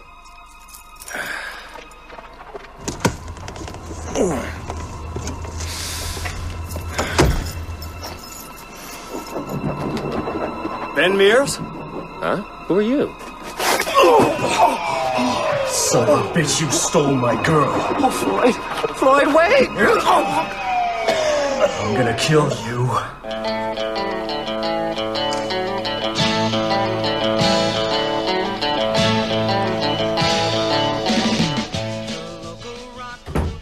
Susan? Is that you? Mom, I felt too painful. Come in here, Susan. I want to talk to you. What's wrong? You haven't heard? Heard what? Mike Ryerson died last What? night at Matthew Burke's house. And who should be there but your writer friend, Mr. Benjamin Mears? Oh, Ben? Mr. Burke says he met Mike out at Delbert Markey's Tavern and took him home because he looked sick. Lord knows what Mr. Mears was doing there. He's a friend of Matt's. How did Mike die? I don't know yet. Some say he caught a disease from the Glick boy. So why hasn't anyone else caught it? I'm going out. Susan! Wait. Did you know Ben Mears had a motorcycle accident a few years ago? His wife was killed. Ben told me. Did he tell you he was drunk? That's nonsense. The police breathalyzed him on the spot. Who told you this? One of the lot harpies? It's all lies. He was drunk. Mom! I'm moving out. I'll find a place in town. I should have done it a long time ago for both our sakes. Go! She's offended. Someone just spoiled her pretty picture of Mr. Ben Big Shot Mom, Mears. How can you sink this low? I won't have you running around like a common whore with some sissy boy who... Susan! I'm sorry, Mom. I'll be out by Tuesday. At the latest. Floyd Tibbetts was here. I'm through with Floyd. He loves you, Susan. This is killing him. He looked awful. He wants you. What about what I want? You don't know what you want. Oh, I do. I want Ben Mears. Oh, Ben Mears is no good. I've seen showboats like him before. Floyd loves you, Susan. Susan? He wants to marry you. Ben Mears is just after one thing. Mom, be quiet, please. Is it Ben? Floyd Tibbetts was here this afternoon. Looked very odd. Had on a coat and a hat and dark glasses. What happened? He beat Ben up. Oh, right out in my driveway. Knocked him out cold.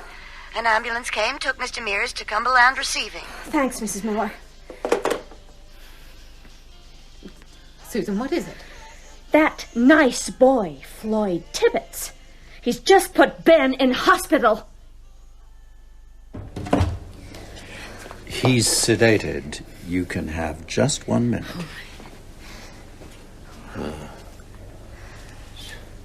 Susan. Ben. Easy now. Real killers in this town, aren't they? Ben, I'm so sorry. I heard about Mike. What happened? Not now, Mr. Mears. Give the airplane glue a chance to set. What, darling? Is it dark? Yeah. I want you to see Matt Burke. Must tell you everything. Tell him I says so. Well, I'll go right away. You get some sleep. I love you, Susan. Lock the windows. What did he say? It sounded like lock the windows. So Floyd Tibbets decides to play the wronged lover. Damn. It couldn't have come at a worse time, just when we were beginning to understand. Understand what? Matt, I want to know what's going on. Ben said you should tell me. Well, easy to say, harder to do, but I'll try. I have to start with meeting Mike Ryerson in Dell's Tavern last night, which already seems a century ago.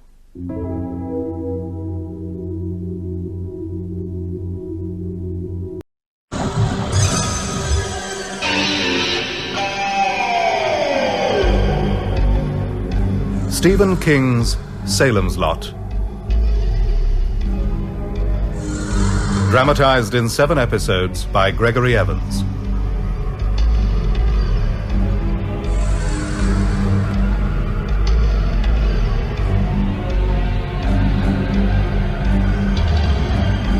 Episode 4.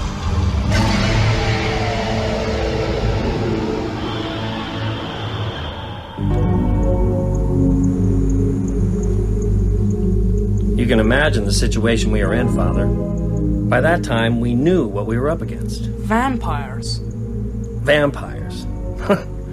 Maybe it trips off Mark's tongue, but the rest of us had a little trouble with the word. It's not so easy to get out. The church well knows that evil may take many shapes. Who knew this was happening? Matt Burke, me. Susan was coming around with the idea. I knew, Father. How did you know? Worked it out. I read monster mags and comic books. I know all about vampires. Unfortunately, Mark and me still hadn't met then, so we couldn't compare notes. There was no one else. Well, I guess 1 or 2 others were asking themselves some tricky questions. God knows what answers they were getting. But there was a lot of pieces still missing. For instance, I had a bad feeling about the Marston house, but I didn't see how it all tied in with Straker or Barlow, except as a sort of beacon, attracting evil. We didn't know then that in the 12 years before he shot himself, Hubert Marston had a lively correspondence with an Austrian nobleman called Bryken, who later changed his name to Barlow. But things were starting to come together. And after Floyd Tibbets put me in the hospital, I had plenty of leisure to think it all through. Ben, you asleep? Susan, my God, you look good. Come here. Oh, I love you, Ben. I love you too. If I could jump in bed with you right now. Just let me pull back the sheet. How would I explain it to the nurses? Tell them you're checking my pulse. Ben? Yeah. A lot's happened in town. Like what? How much of this Count Dracula stuff do you really believe? Matt told you everything? Matt's here in the hospital. 1 floor up in intensive care.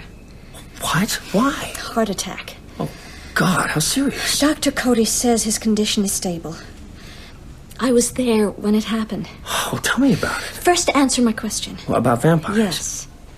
Let me guess what you think. You think the Marston house has screwed my brain, right? Well, I'd never put it in such harsh terms, Ben, but I can't believe... Stop. That word can't blocks up everything. That's where I got stuck. Tell me what happened last night and leave can't on one side for a while. Matt had just finished telling me about Mike Ryerson when he heard someone upstairs. Uh-huh.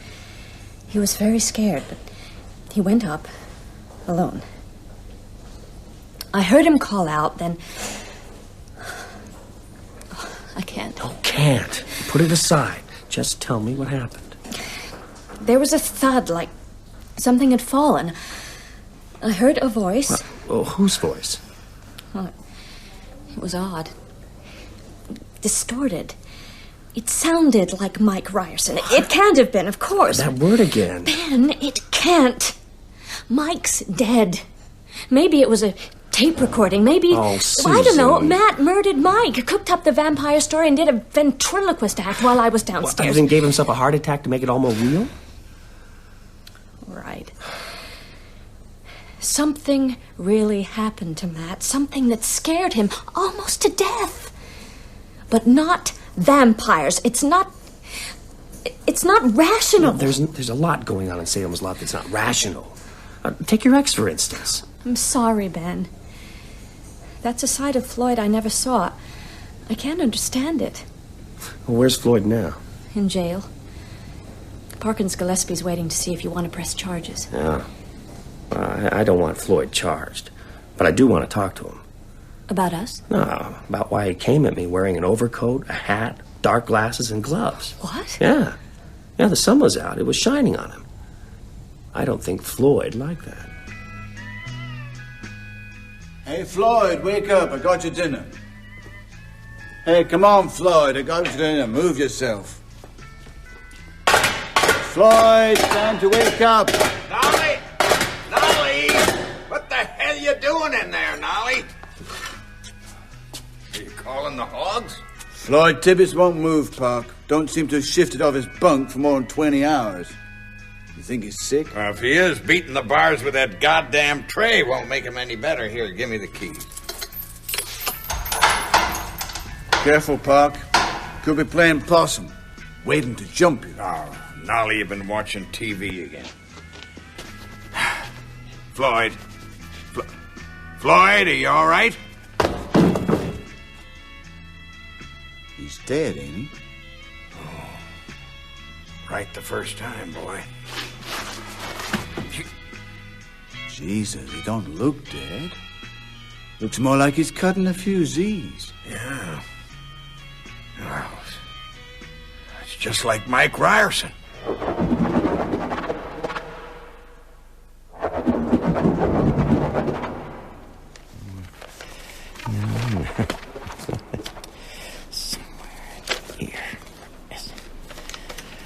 Mr. Crockett? Jesus!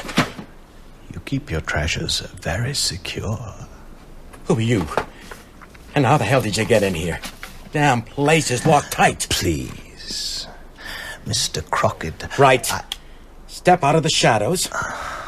Keep your hands where I can see 'em, mister. Now, unless you want me to blow a hole in that fancy-looking suit... I am Barlow. Oh, shit. Straker's boss. I thought you were out of town. Not anymore. As you see, Mr. Crockett. Did Straker steal a key? Because if he did, I want it back. I'd done some stuff for you, and Straker paid me well. But this is a private office. Put the gun down, Mr. Crockett. It can do no good. No good. So many guns in America. Such faith in these toys. This is a strange land. I was told of your town by a brilliant man, a former townsman himself, now, sadly, deceased. He was right. The folk here are full-blooded, stuffed with aggression and darkness so necessary to... there are no words for it in English. Poco, Verdelak, Ehrlich. Do you follow? Yes. Come to me, Mr. Crockett.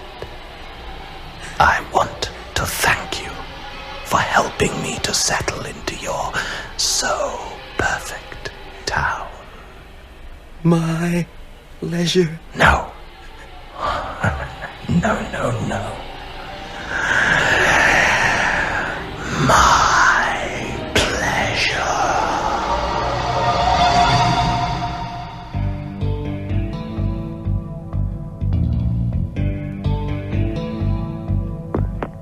Ben, Floyd Tibbets is dead. Died in his cell last night. Acute anemia, but Floyd had high blood pressure. Susan, and Larry Crockett was found dead in his office this morning. No signs of violence. No one had broken in. He was just dead. Got to get out of this hospital. Ben, there's more. What? Mike Ryerson's body is missing from the morgue. That's it. Susan, have you got a crucifix? I've got some love beads. I'm serious. Can you get one tonight? I've got a girlfriend who's a Catholic. I could walk over... No, stay in the house. Make one. Leave it by your bed. Ben, I don't believe this. I don't care what you believe. Just make the cross. Humor me, please. Okay. Can you come to the hospital tomorrow around 10? Yes. Good. We'll go up and see Matt. Tell him everything that's happened. Then we better talk to Dr. James Cody. He'll think you're crazy, Ben. You must know that. Maybe. But it all seems more real after dark. Wouldn't you say?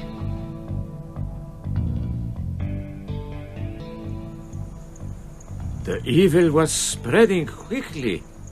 Yes. Far more quickly than we ever realized. And you, Mark. Father? You were confronted with one of these creatures. Yeah. Ben and me worked it out later. It must have been that same night, after Danny Glick's funeral. Mom and Dad had gone to bed. I was asleep. Then something woke me. A noise in the dark.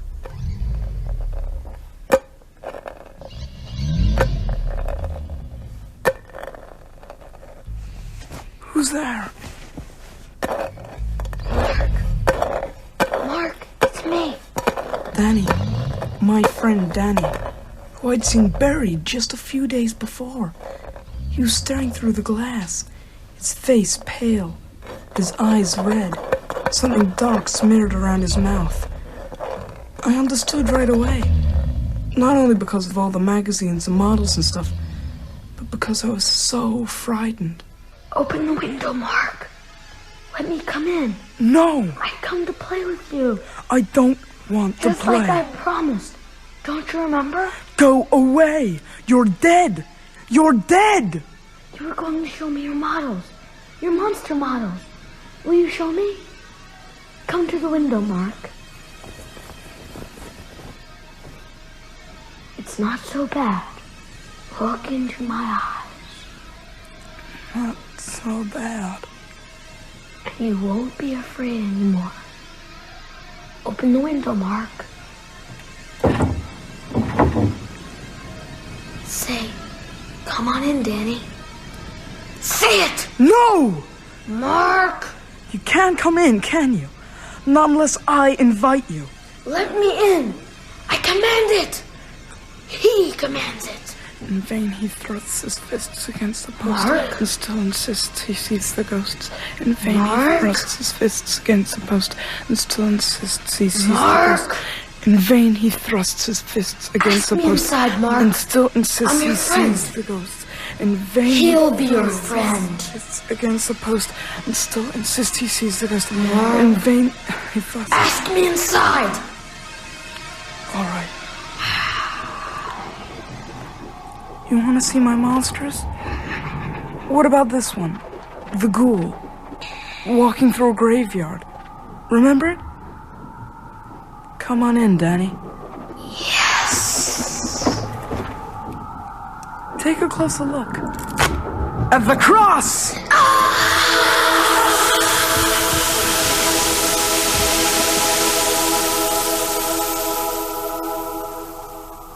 When I touched him with that little plastic cross broken off the model, it went through his flesh like he was smoke. So I kept a hold of it as I went back to sleep. Matt Burke faces something like that and gets a heart attack brought on by fright. Mark, he turns over and goes back to sleep. I guess that's the difference between men and boys. I heard Mark's story much later, of course.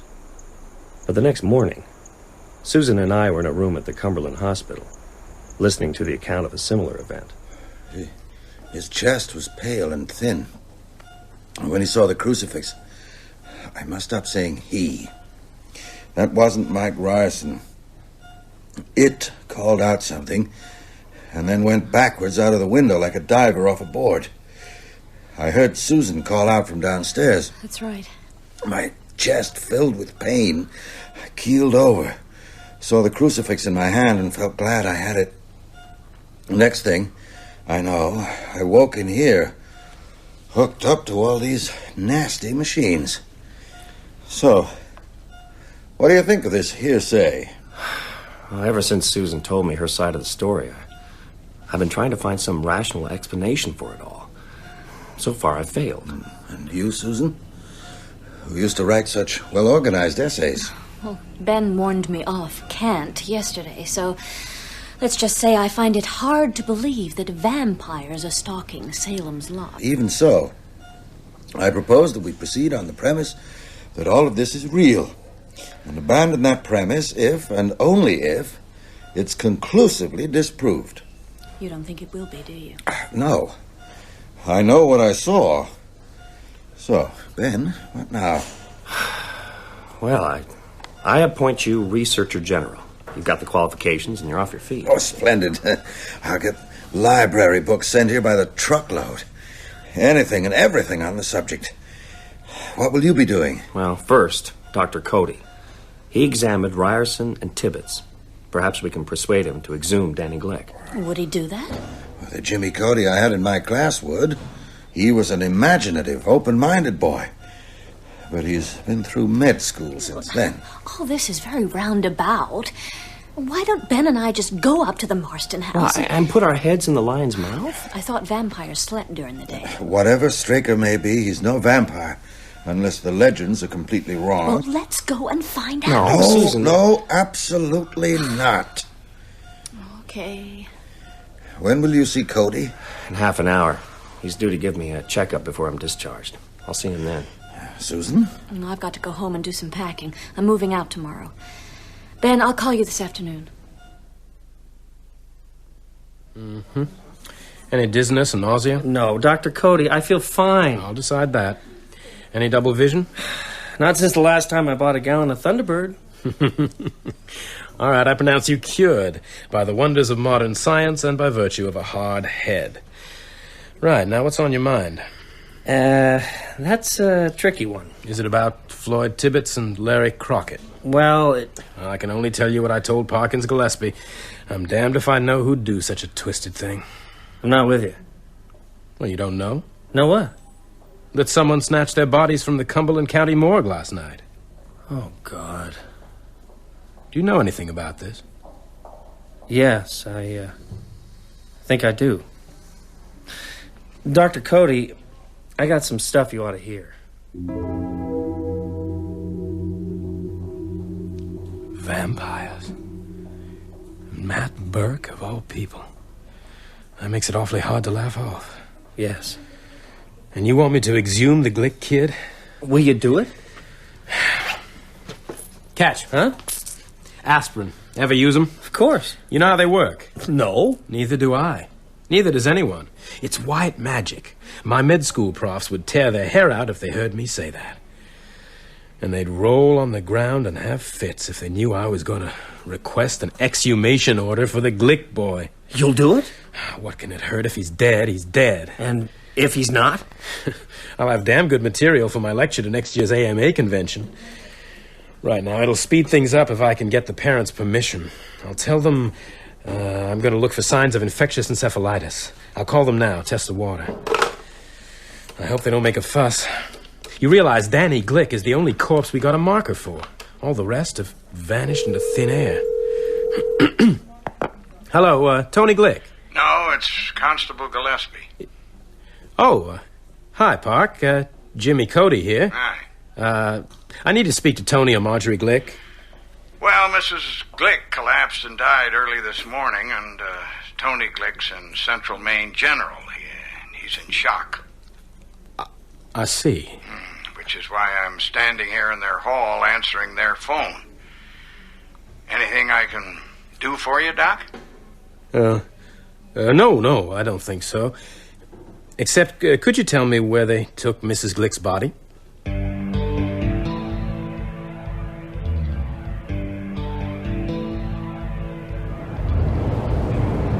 You know, Ben, this is a paranoid's dream. How many people in the lot could drop out of sight and not be missed for a month? 200? 3? Oh, surely not. There's no industry here. People work in Portland or Lewiston or Gates Falls, so a rise in absenteeism wouldn't be noticed. Same with the schools, and TV has killed off the old neighborhood get-togethers. A vampire colony could form in Salem's lot, and no one would know. It could be happening now.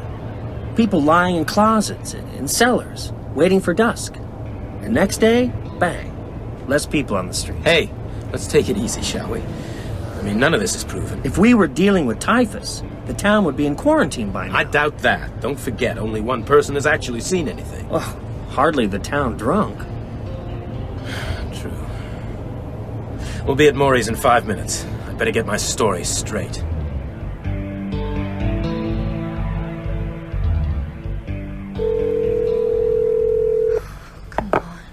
Hello? Mrs. Miller, this is Susan Norton. Is Ben there? Oh, sorry, Susan. He got in from the hospital about 2:30 and went out straight away with Dr. Cody. Did he say when he'd be back? Not to me. Oh, thanks, Mrs. Miller.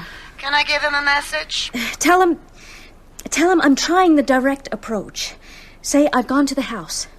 The house? He'll know where I mean. And tell him not to worry. I'll take precautions. Maury, I want you to meet a good friend of mine. Maury Green, Ben Mears. Good to meet you, Maury. Shalom, Ben. Any friend of Jimmy's? Maury, we've come to ask a favor. A big favor. Hey, and what have you ever done for me? Ask Jimmy anything. You've got Mrs. Glick here. Downstairs. Poor lady. So much tragedy in one family. And she looks so sweet. She was your patient? No, but Ben and we'd like to sit up with her this evening, Maury. Sit up? Examine her, you mean? No, just sit up with her. Has she got something? Something infectious? Not in the accepted sense of the word.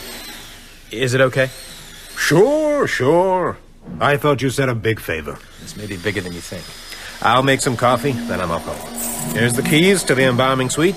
Lock up when you go. Thanks, Maury. Anytime, Jimmy. Just do one thing. Of course, what? If she says anything, write it down.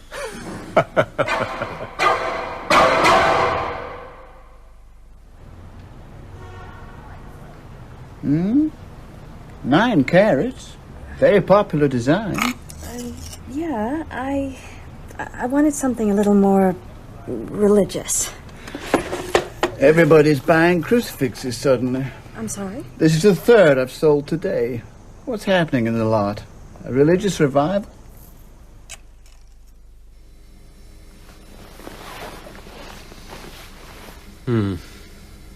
Interesting. No visible trauma. Without an autopsy, it's impossible to say how she died. But her condition is strikingly similar to Mike Ryerson's. You could see for yourself. No surface lividity. No rigor. If I didn't know, I'd say she'd been dead all of 5 minutes. And now? We wait.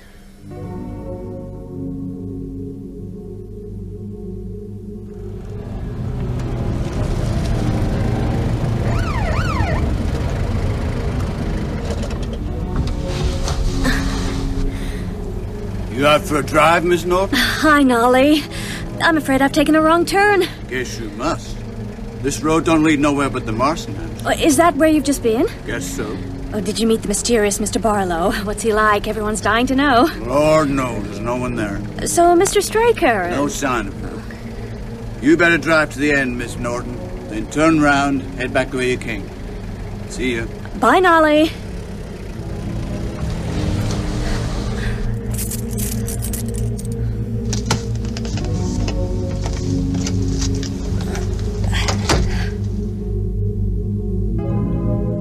In Maury Green's mortuary, Jimmy and I sat in vigil around the stainless steel table that held the draped corpse of Marjorie Glick.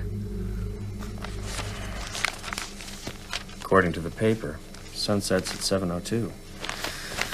It's, 5 more minutes. Mm-hmm. Oh, I doubt if vampires rise at almanac sunset. I mean, if they exist. Oh, God. Ben, I've just thought, where's your cross? Cross? Jesus, I don't have one. Pass me my bag. Okay. Tongue depressors. And adhesive tape. Adhesive tape, yeah. And here, let me wrap that around there. There, yeah. Oh, great, okay. 1 instant crucifix. Smart, huh? Now, bless it or something. I don't know how. You're the writer. Use your imagination. But for Christ's sake, hurry. Something's about to happen.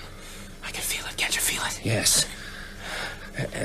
In the name of the Father, Son, and Holy Ghost, and the Virgin Mary, bless this makeshift cross and let it... Bless it. The Lord is my shepherd. I shall not want. He maketh me lie down in green pastures. He leadeth me beside the still waters. He restoreth my soul. He leadeth me in the paths of righteousness for his name's sake. Yea, though I walk through the valley of the shadow of death, I will fear no evil. Oh, my God. Oh, my God. Man. Her hand. Marjorie Glick's hands snaked out from below the sheet. Her fingers danced jaggedly in the air, twisting and turning. Am I seeing this? Oh. Danny. Danny, darling. Where are you? Stay right there. Get back. Come here. Come to me. Jimmy, don't look at her. Don't look at her eyes. Where is my son? What have you done with him? The cross. The cross. Use it. I noticed for the first time that the cross was glowing. Bluish light spilled over my hand. I can feel it. I can feel the power. That's it. Now drive her back. I'll get her from behind. Jimmy, no. Got her! Jimmy! She fell on him like a flash, gripping at his collar. I saw the predatory lunge of her head, the yawn of her jaw.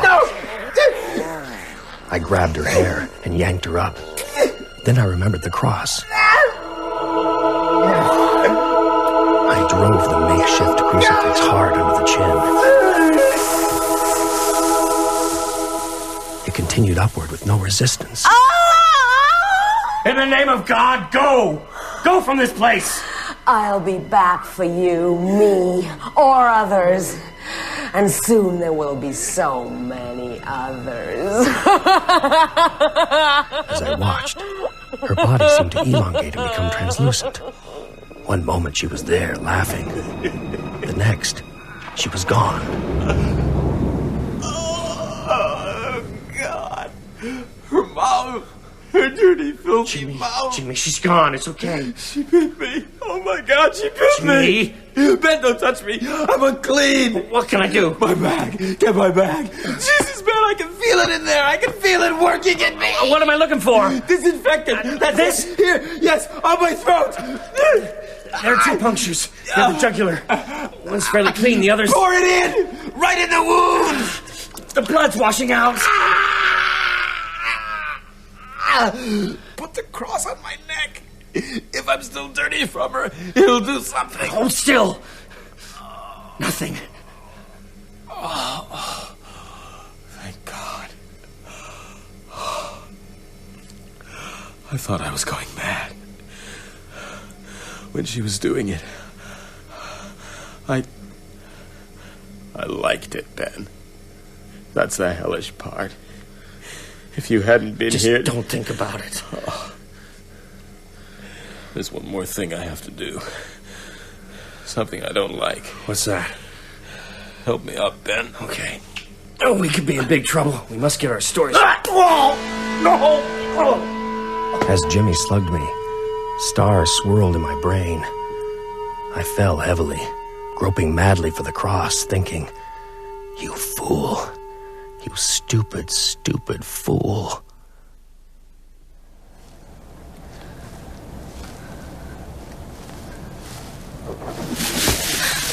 Who's there? I know there's someone there.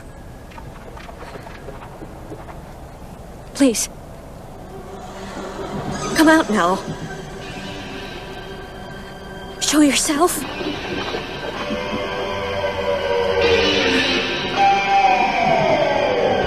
You have been listening to Episode 4 of Salem's Lot by Stephen King, with Stuart Milligan as Ben Mears, Teresa Gallagher as Susan Norton, and Danny Canaber as Mark Petrie.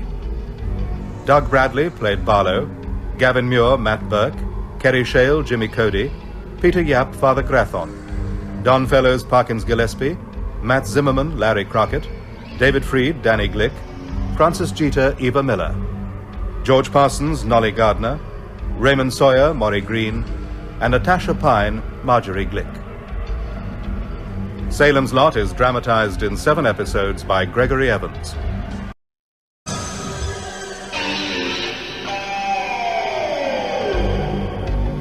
Stephen King's Salem's Lot. Dramatized in 7 episodes by Gregory Evans.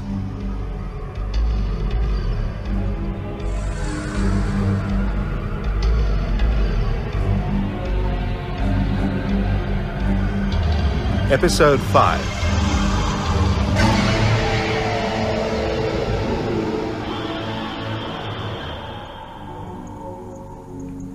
All of a sudden, we weren't dealing with shadows anymore, or superstitions.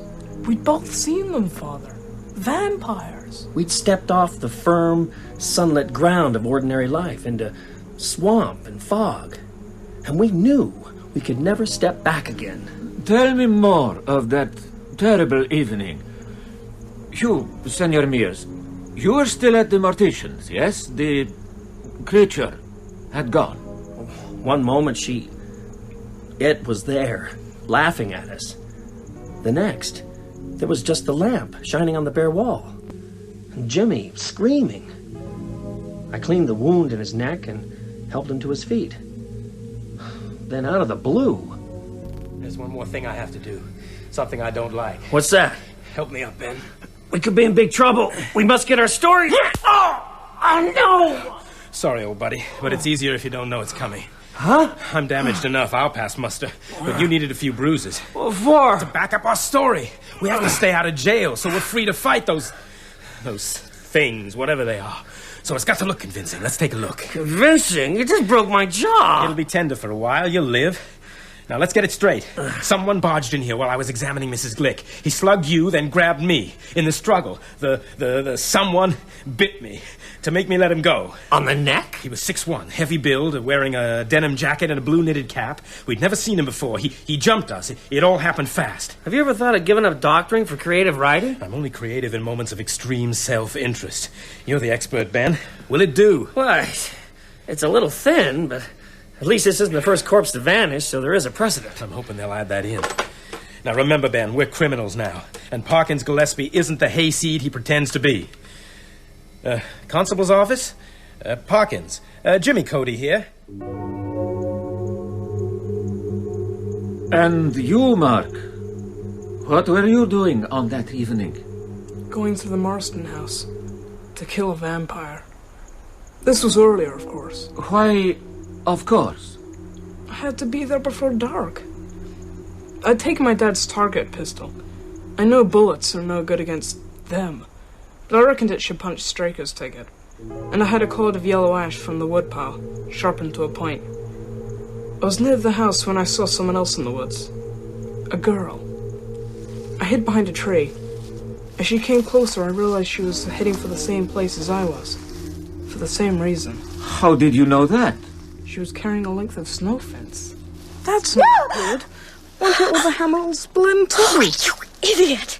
Skulking around like that, you almost gave me a heart attack. You're Susan Norton, right? And you're Henry Petrie's son. Mark. What are you doing here, Mark? Same as you. Only like I say, that steak's too flimsy. This?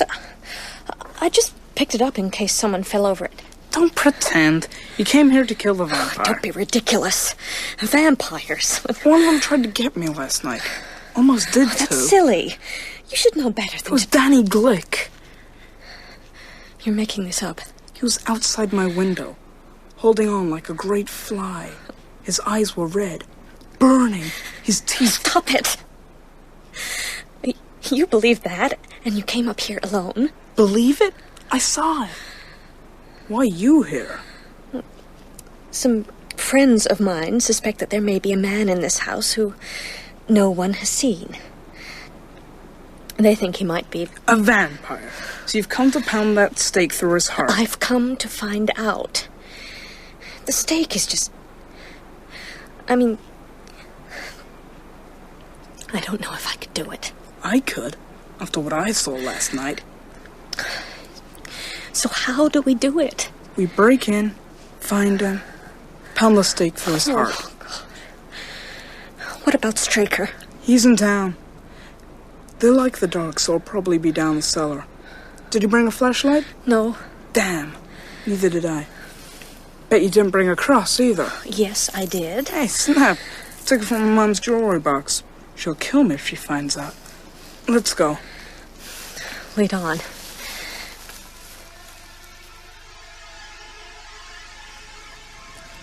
Don't look in his eyes. Can't move out of his coffin. Not until dark. But he can hook you with his eyes. Mark, I don't know about this. We've got to. The ground floor windows are shuttered up. We can get in up there. Give me a boost.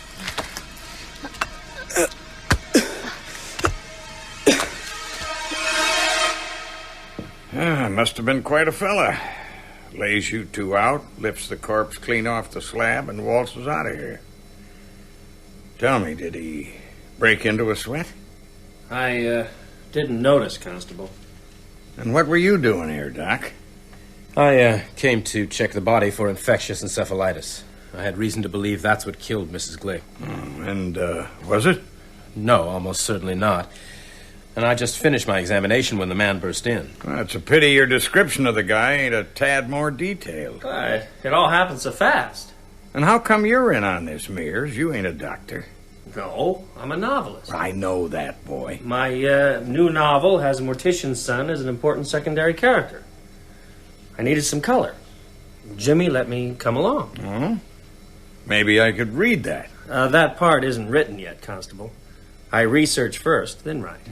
Mysterious stranger busts in, cold cocks two strong men, and makes off with the body of a woman died of unknown causes. Huh. Sounds like a bad movie to me. Listen, Park. Now, don't you park me. Your story stinks, this Encepha thing. It's catching, ain't it? Yes, I told you. So why'd you bring the pen pusher along, knowing the corpse might be infected? Hawkins, I don't question your professional judgment. You must bear with mine. Shouldn't you be finding out who stole Mrs. Glick's body? You're lying, boy. Maybe a little, maybe a lot, but I know. So if you'd care to revise your story, let me know what really went on down here. You could save yourselves a lot of trouble.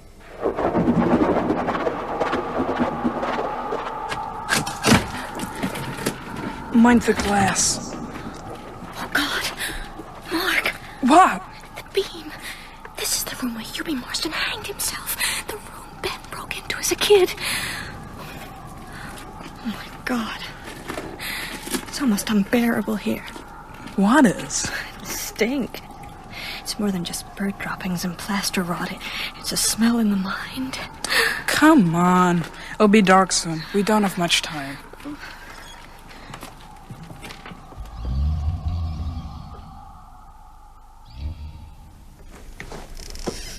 Susan, can you feel it? What? We're not alone. The smell is getting even stronger. Mark, I'm frightened. Me too. Hold hands. Yeah. There. The cellar door. James, help me.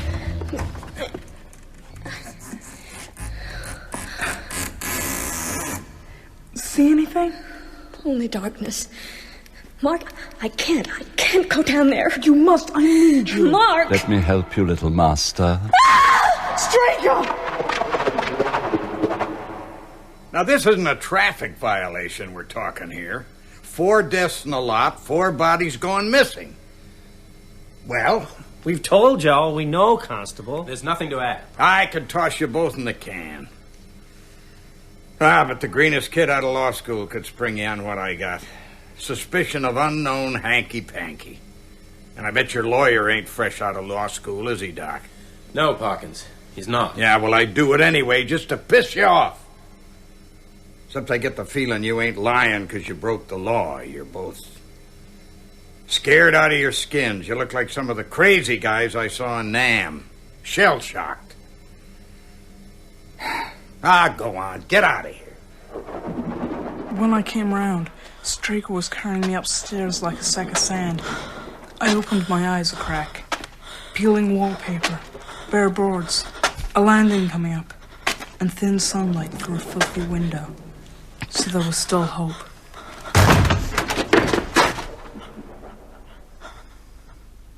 You can't fool me, young master.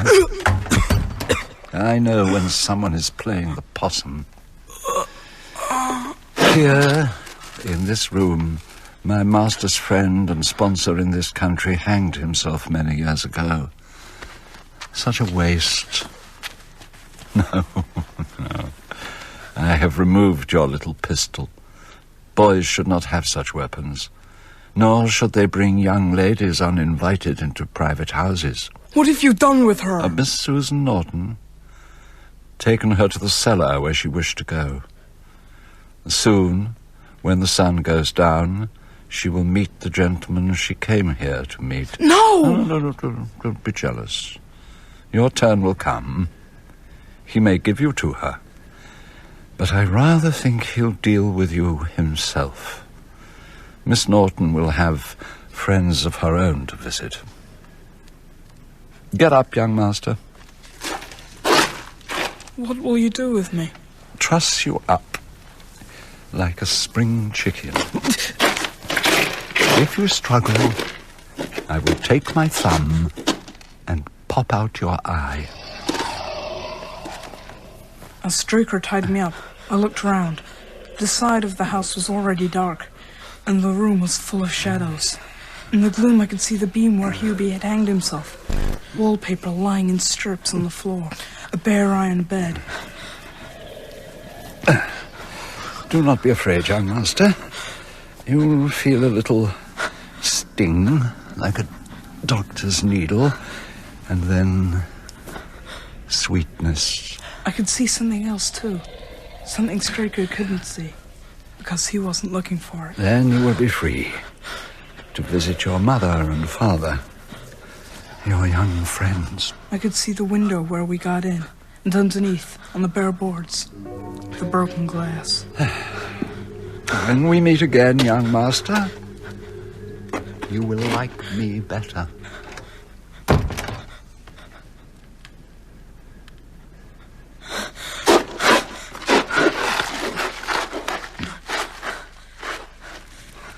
It seemed to take forever, my dead fingers gripping the splinter of glass, sawing it back and forth, a quarter-inch at a time.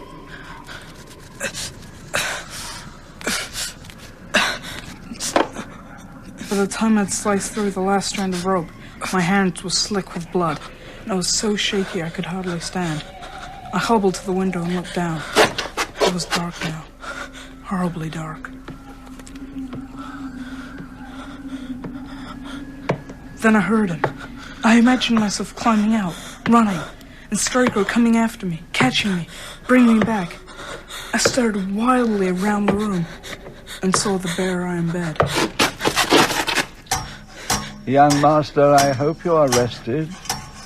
The leg of the bed came away in my hand. I've come to take you.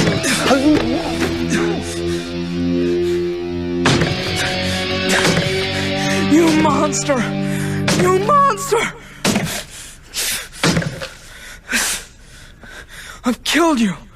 Good. Good. Little master.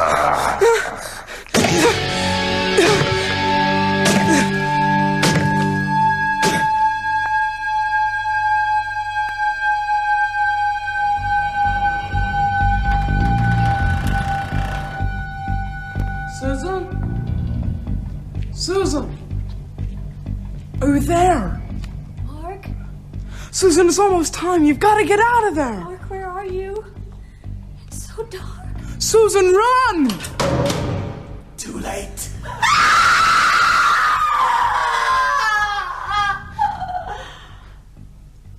Come down, my boy. I admire you. You've done well. Let me meet you. I know you. Barlow. Come down. And I'm gonna destroy you!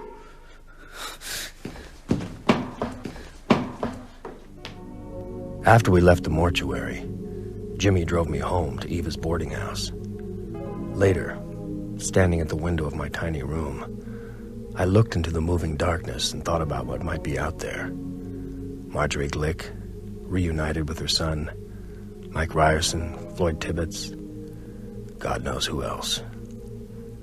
Then I thought about Matt Burke in his hospital bed, surrounded by books on vampires and superstition and folklore. And somehow, I felt a little better. As I turned away, I could just make out the Marston house against the sky, dark on dark. My last thought before I went to bed was, I hope Susan is safe.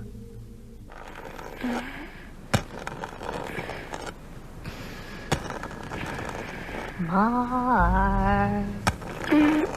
Mark. Susan? You got home, Mark. Home safe. Go away! Let me in. Let me in. I don't know you. Oh, it's nice, Mark. Ever so nice.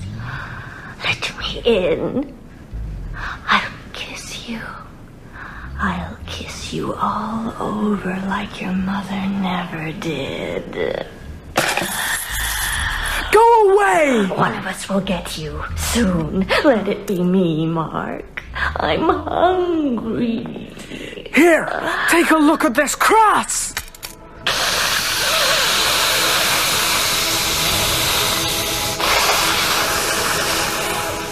You can't escape. There are lots more of us now.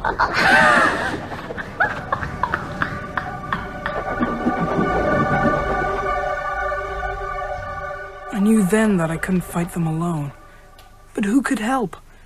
My parents were asleep in the next room, but I knew they'd never believe it. Then I remembered something Susan had said. Some friends of mine suspect that there may be a man staying in this house who no one has seen. Some friends of mine. Some friends. The writer, of course. The one she dated. Ben Mears. I knew I had to get to him before she did. So that is how you two met? Yeah, but that was the next day. One more thing happened that night. A terrible night. Matt Burke had a visitor. Good evening. Oh, Father Callahan, good of you to come. Glad to, Mr. Burke. Oh, excuse me. You haven't called me to administer last rites. From your handshake, I'd say you're recovering well from a heart attack, I hear. You hear right, Father. Are you a Catholic? I'm not anything very much. Oh, I see. May I sit down? Please, move the books. Dracula, the natural history of the vampire. Natural indeed.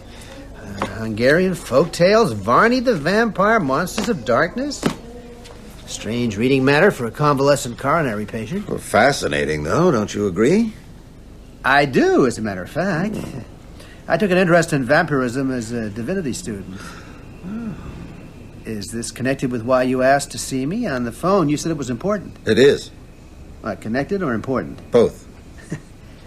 I'm intrigued. Let me ask you, Father.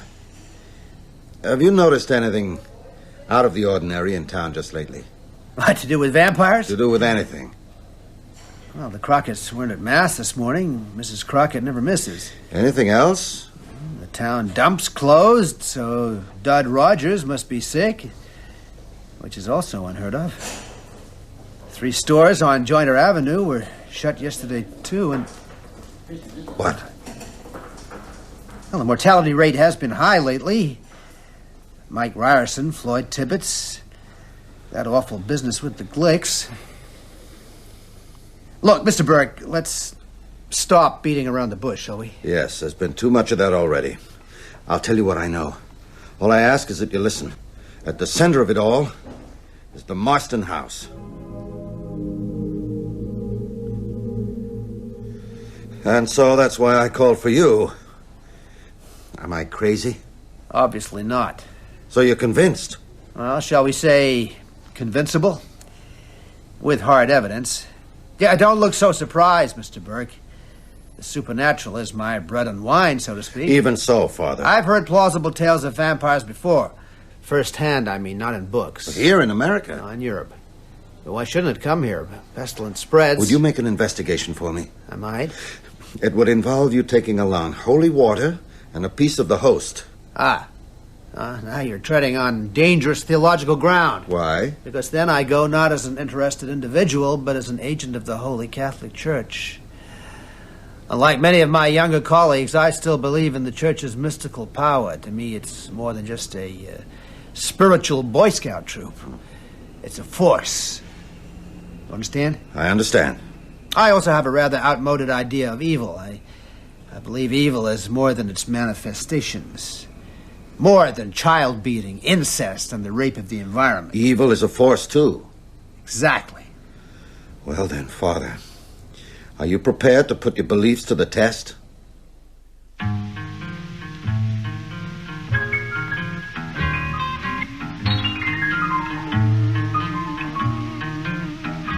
My prayer is to ring. Weasel, that you? Mrs. Miller? Oh, hi, son. What can I do for you? Does Ben Mears live here? Ben's in his room. If you'd like to wait, I'll go right up if you don't mind. Sonny, I don't think that's such a good idea. Come in. Ben Mears? Oh, that's me. You have the advantage, I'm afraid. My name's Mark Petrie. I've got some very bad news for you, Mr. Mears. What bad news? Susan Norton's one of them. No. No. Barlow got her at the Marston house, but I'm pretty sure I killed Stryker. This can't be true. Can we talk in your car? I don't want to be seen. I'm playing hooky and I'm already in Dutch with my folks.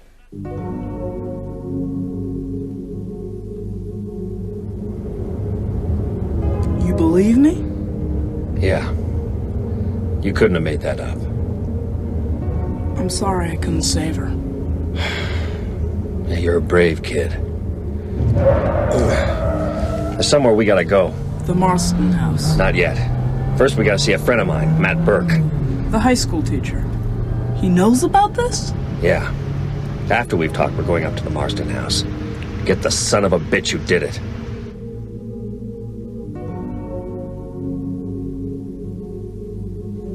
I ran right through Taggart Stream without even noticing. Didn't stop till I got home. My parents were worried sick. I told them I forgot the time Dad nearly skinned me alive. And Susan came to you later that night? Yeah, just like I said. Ben, I can't tell you how sorry I am. I can give you something if you need it. There's only one medicine I need. To move against Barlow. Now, before dark. I agree. Matt. It's all happening so quickly.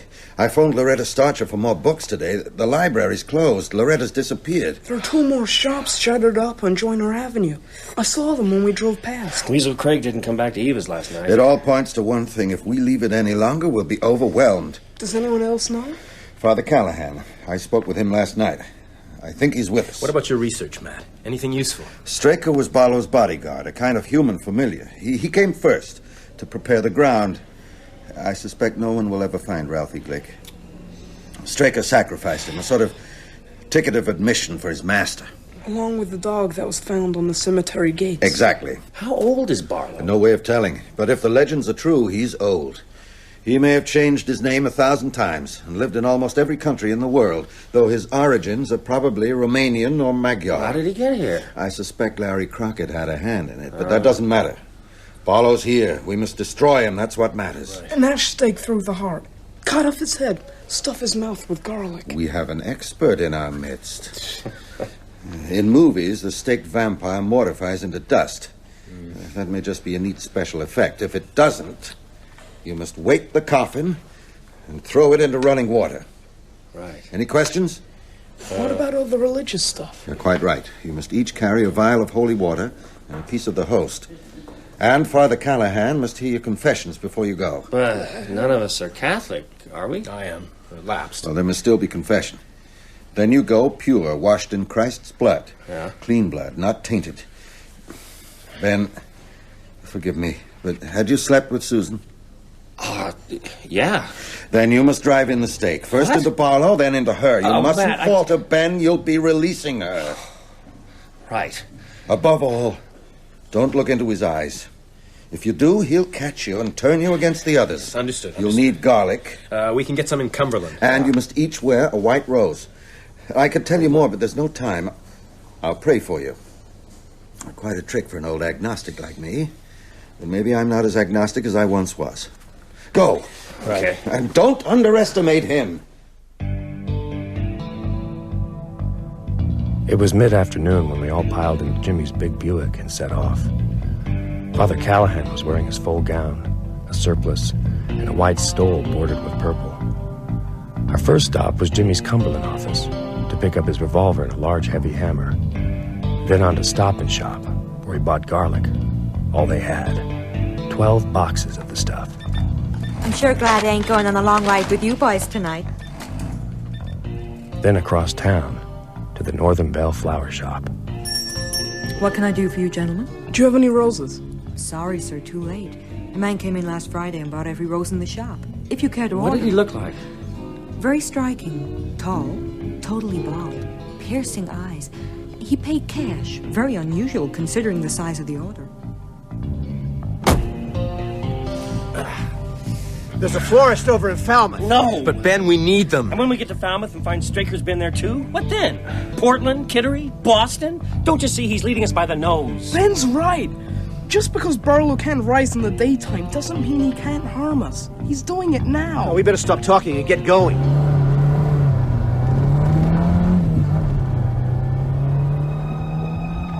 Jimmy came at the Marsden house from below, and I was struck again by the way it loomed over the lot, looking down like an idol on all the town's sins and lies. We turned into the driveway. Straker's old black Packard was parked outside, and as Jimmy pulled up and killed the engine, he drew his revolver.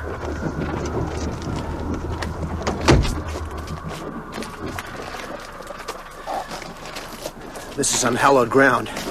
What does that mean, Father? This house has been the site of both suicide and murder.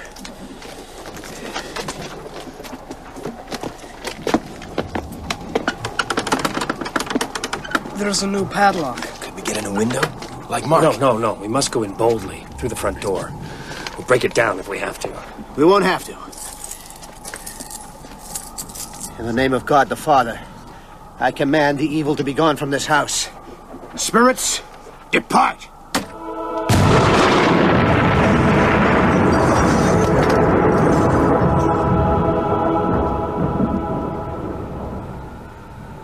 Ow! The lock's hot! That's amazing. That's the most amazing thing.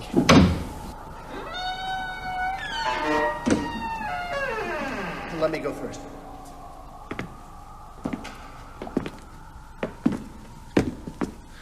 Can you feel it? Evil. Jimmy, have you got the stake? Yes. And the hammer. Come on, we don't have much time. The cell is along here.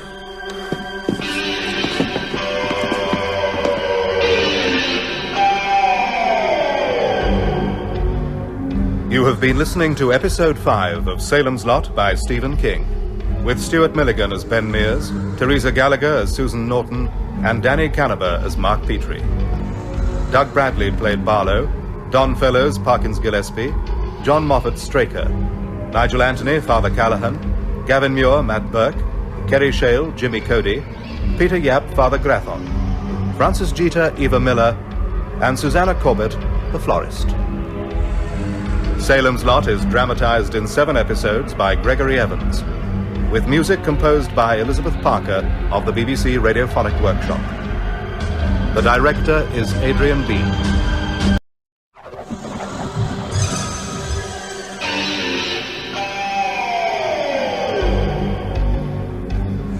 Stephen King's Salem's Lot. Dramatized in 7 episodes by Gregory Evans.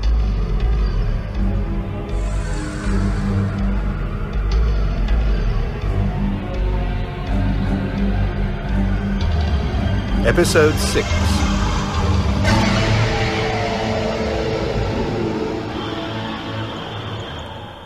For the second time in my life, I stepped into the Marsden house. This time, of course, I wasn't alone, but I was just as scared as I'd been when I was 9 years old, climbing through a window on a dare. Difference was, now I felt something I hadn't felt as a kid. What was that, Senor Mears? Anger. All the grief and heartache I felt about Susan had turned into rage. I meant to find Barlow and destroy him.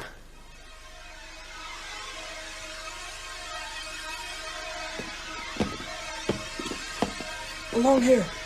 There's the door. Wait, we should try upstairs first. Why? Barlow will be in the cellar. What about Straker? He may not be dead. I hit him real hard. Even so, you didn't stay to find out. Let's just make sure, shall we? Yeah, Jimmy's right. When we find Barlow, we'll have difficult work to do. We won't want any distractions.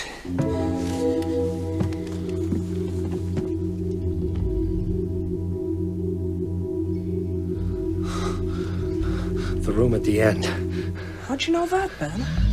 You said it was Hubie's room. I remember it very well. Where was Straker when you ran? Lying just inside the door.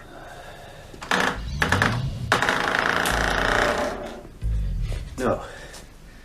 Let me go first.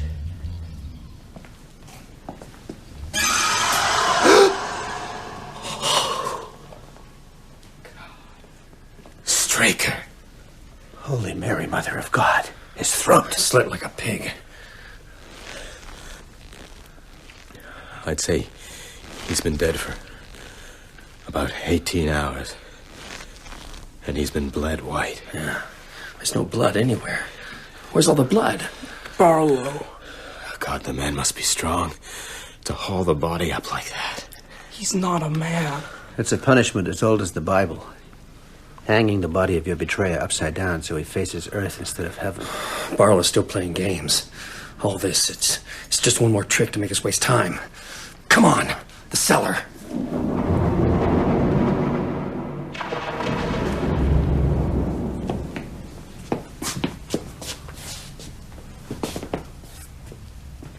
He's not here. He's got to be here. No, I can feel it. There's still the stink, the evil. But the air seems lighter somehow. He's already gone. What's that on the table? Jimmy, the flashlight. Right. It's addressed to us. It's a trick. Don't touch it. No, I don't think it's a trick.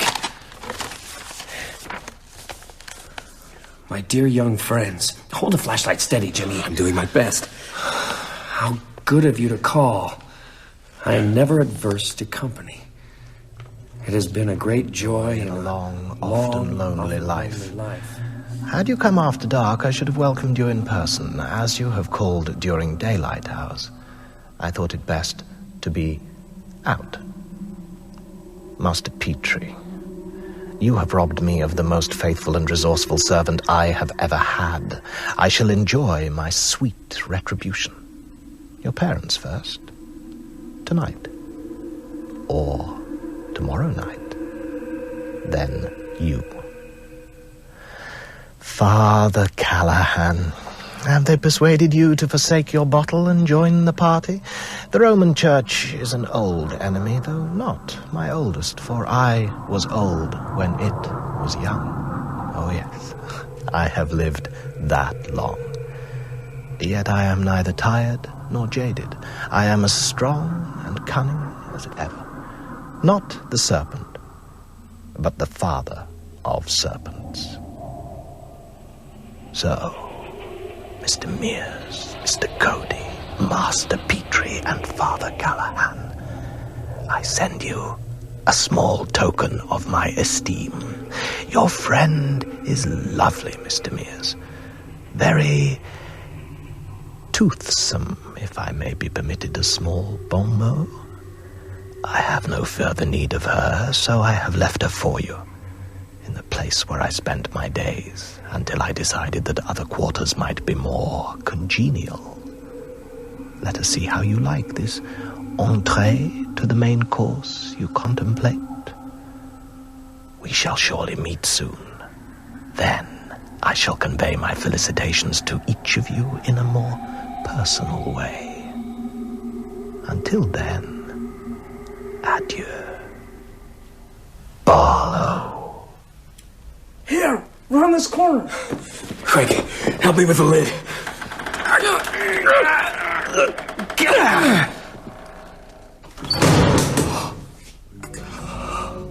The casket was on a raised dais. In it, Susan lay still, covered from shoulder to foot in a drift of pure white linen. In life, she'd been pretty. Now she'd achieved beauty. Dark beauty. She didn't look dead. Her lips were red, her skin like cream. Father Callahan stepped forward and placed his hand over her heart. Here, Ben. No, I can't. Be her lover. Better be her husband. You won't hurt her, Ben. You'll free her. The only one hurt will be you. A line came into my head from Dracula, that amusing Victorian fiction that no longer amused me at all. Van Helsing's words to Arthur Holmwood when Arthur was faced with the same awful task. We must go through bitter waters before we reach the sweet. Here's the steak, Ben. Go on, do it. Oh, take it away. Don't make me do this. She's not dead. No, she's undead. Ben, feel her pulse. Feel her heart. There's nothing. Do it quickly, Ben. And go out into the daylight. We'll do the rest. Take the handle. We must go through bitter waters before we reach the sweet. Oh, dear God, forgive me.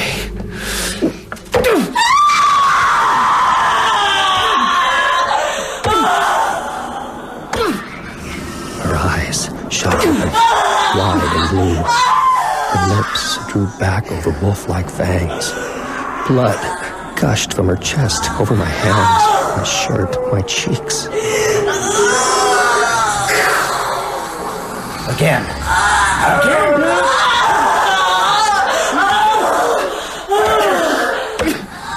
The tide of blood turned black in that chancy lunatic light. Her eyelids fluttered. And I saw briefly the girl I'd first met in the park, reading my own book, smiling, shy.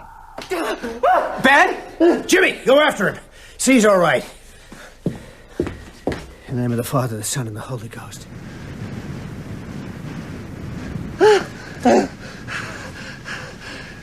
It got all mixed up in my head.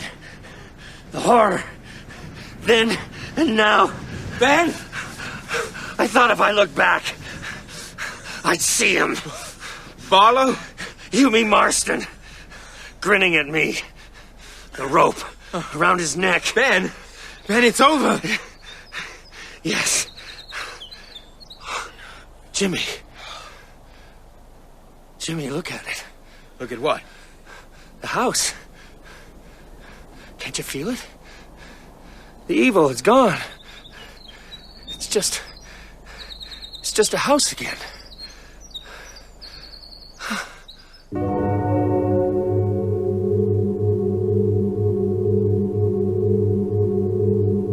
After we left, Father Callahan sealed the house with holy water and pieces of the host. What did you do with Susan's body? Callahan and I turned it face down in the coffin and weighted it with stones. We threw it into the Royal River. I just sat in the car. I couldn't... No, you'd already done enough. Where's Callahan now? He went with Mark. Mark's parents have to be told. Barlow threatened them in the letter. Will they believe it all? Mark thought not. He said his dad's a sensible man. If there's a problem, they'll ask his father to call you. You did well, Jimmy. You too, Ben. Come here. Sit on the bed. There's no comfort for you, Ben. I know that. But Susan is at rest now. Barlow played us for fools. We're like insects to him, scurrying around for his amusement. No. That's far from the truth. He wanted to keep Susan. He wouldn't give up his undead, his children, just for a joke. Think, Ben. Think what you've achieved. Straker, the best servant he ever had, slain by a small boy. How that must have terrified him. And now you've driven him from his refuge, his chosen home, and sealed it. So if he goes there again, he'll die, and he knows that. What does it matter? He got away. Well, where did he sleep today? The trunk of a car, the cellar of one of his victims? Wherever it was, do you think he felt safe? Do you think he liked it? Matt's right, Ben. Maybe we're not winning yet, but neither is he. No, tomorrow you hunt. Not just the great white shark, but all the little fish. The nights may be his, but in the daytime, you'll hound him until he takes fright and flees. Or until you drag him staked and screaming into the light. Yes, that's good. But let's start tonight, not tomorrow. Right now. No. Tonight we spent together. You and I and Jimmy and Father Callahan and Mark and his parents. Only madmen or saints would challenge Barlow in his mother night, and we neither. You shouldn't have split up. That was bad judgment. I'm worried. Especially about Mark and his parents. Jimmy, will you call them? Yeah, I'll do it now. I'm beginning to know him. I lie in this bed and try to outguess him, put myself in his place. He's lived for centuries. He's brilliant.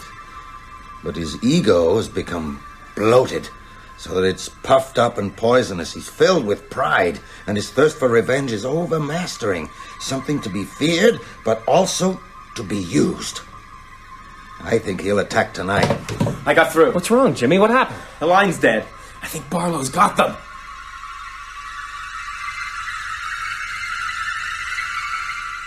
Impossible. I told you. Well, Henry, dear, don't you think we should at least... June, wait. Now, Father Callahan, let's examine this delusion like reasonable men. Well, that may not be possible, Mr. Petrie, but we can try. We came here because Barlow specifically threatened you and your wife. So you say. Before we proceed, let me ask you something. Did you actually drive a stake through that poor girl's body this afternoon? No, I didn't. Mr. Mears did. And the corpse is still in the cellar? No, we threw it in the river. If that's true, you have involved my son in a serious crime. Are you aware of that? Yes, I am. That we had to, don't you see? Mark, I have asked you to keep silent while I speak to Father Callahan. One more outburst and you'll leave the room. Yes, Dad. Mr. Petrie, if you'd call Matthew Burke... I'm sure your accomplices will back you up, Father Callahan, but that hardly constitutes proof. May I see the letter left by this Barlow? Dr. Cody took it. Oh, well, darling, I'm sure Dr. Cody wouldn't be mixed up in anything untoward. He's our family doctor, Father. We all like him very much. And Matthew Burke has an excellent reputation, as a teacher, at least. So your story does have a certain disturbing credibility. But your explanation of these events clearly can't be true. We've got to get to the bottom of it. I'm going to call your people and talk with them. If that proves fruitful, perhaps we should all go to Mr. Burke's hospital room and discuss the matter further. Good of you to be so understanding, Mr. Petrie. What's the matter, dear? Strange. It was fine half an hour ago. He's here. God protect us. Oh, don't be silly. In my experience, the Salem's Lot telephone service doesn't need vampires to disrupt it. Henry! For goodness sake, don't panic. It must be a power failure.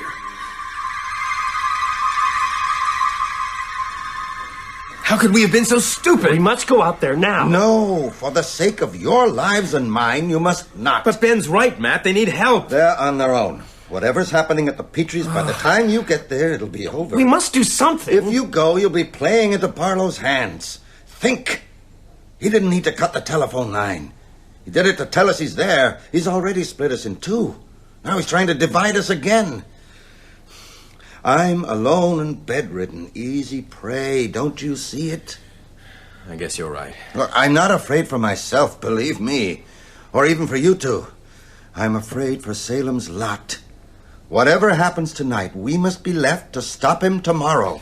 Yes. He's not going to get me till I paid him back for Susan. Maybe they'll make it. I think he's underestimated Callahan. I know he's underestimated Mark. That kid is one cool customer.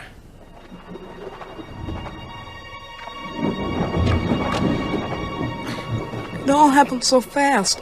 One moment my dad was telling Father Callahan it was impossible. The next, the impossible was happening. Right there in the kitchen. Can you talk about it, my son? Yes, Father.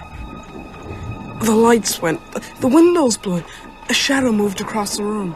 Father Callahan took the cross from around his neck and held it up. It was glowing with a sort of blue fire. I could see my dad, lit by that weird light. He looked dazed, like he still didn't believe it. I grabbed Mom's hand, tried to pull away, but it was too late. Barlow got them. Mom's head in one hand, Dad's in the other. I could see his face, long and white, almost handsome. The teeth, the red eyes. He was smiling. I promised you this, Mom. Remember? For what you did to my servant. Henry, do something, please. Speak to him. Listen, whoever you are. We can talk about this. We can sit down. Your parents first.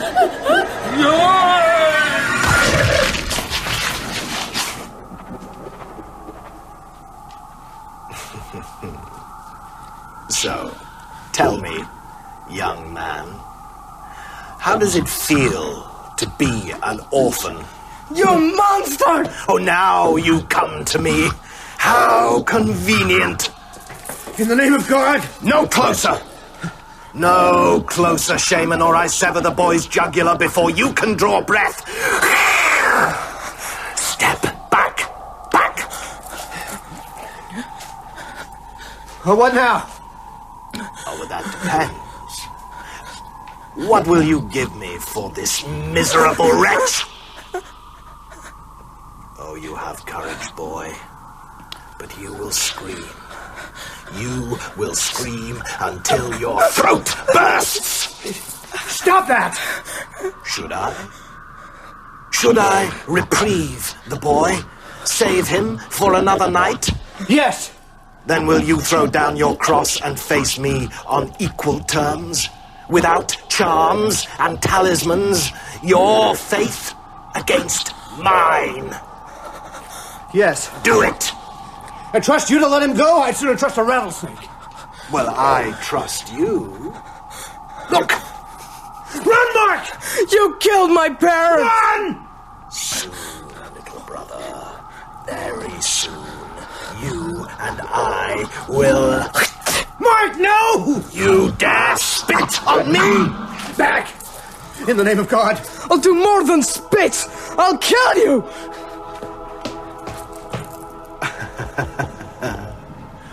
Oh, what a servant he will make.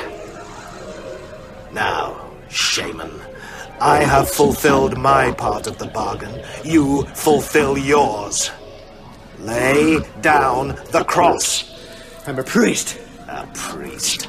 Don't you have to believe to be a priest?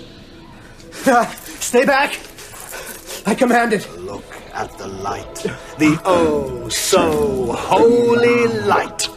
See how it gutters and dies. I commanded in the name of God. Just like your faith. Nowhere left to go, priest. Here, let me take that. You seem to find it burdensome. No! You thought I couldn't touch this, didn't you? The Holy Cross. You believed it would protect you. Oh, no.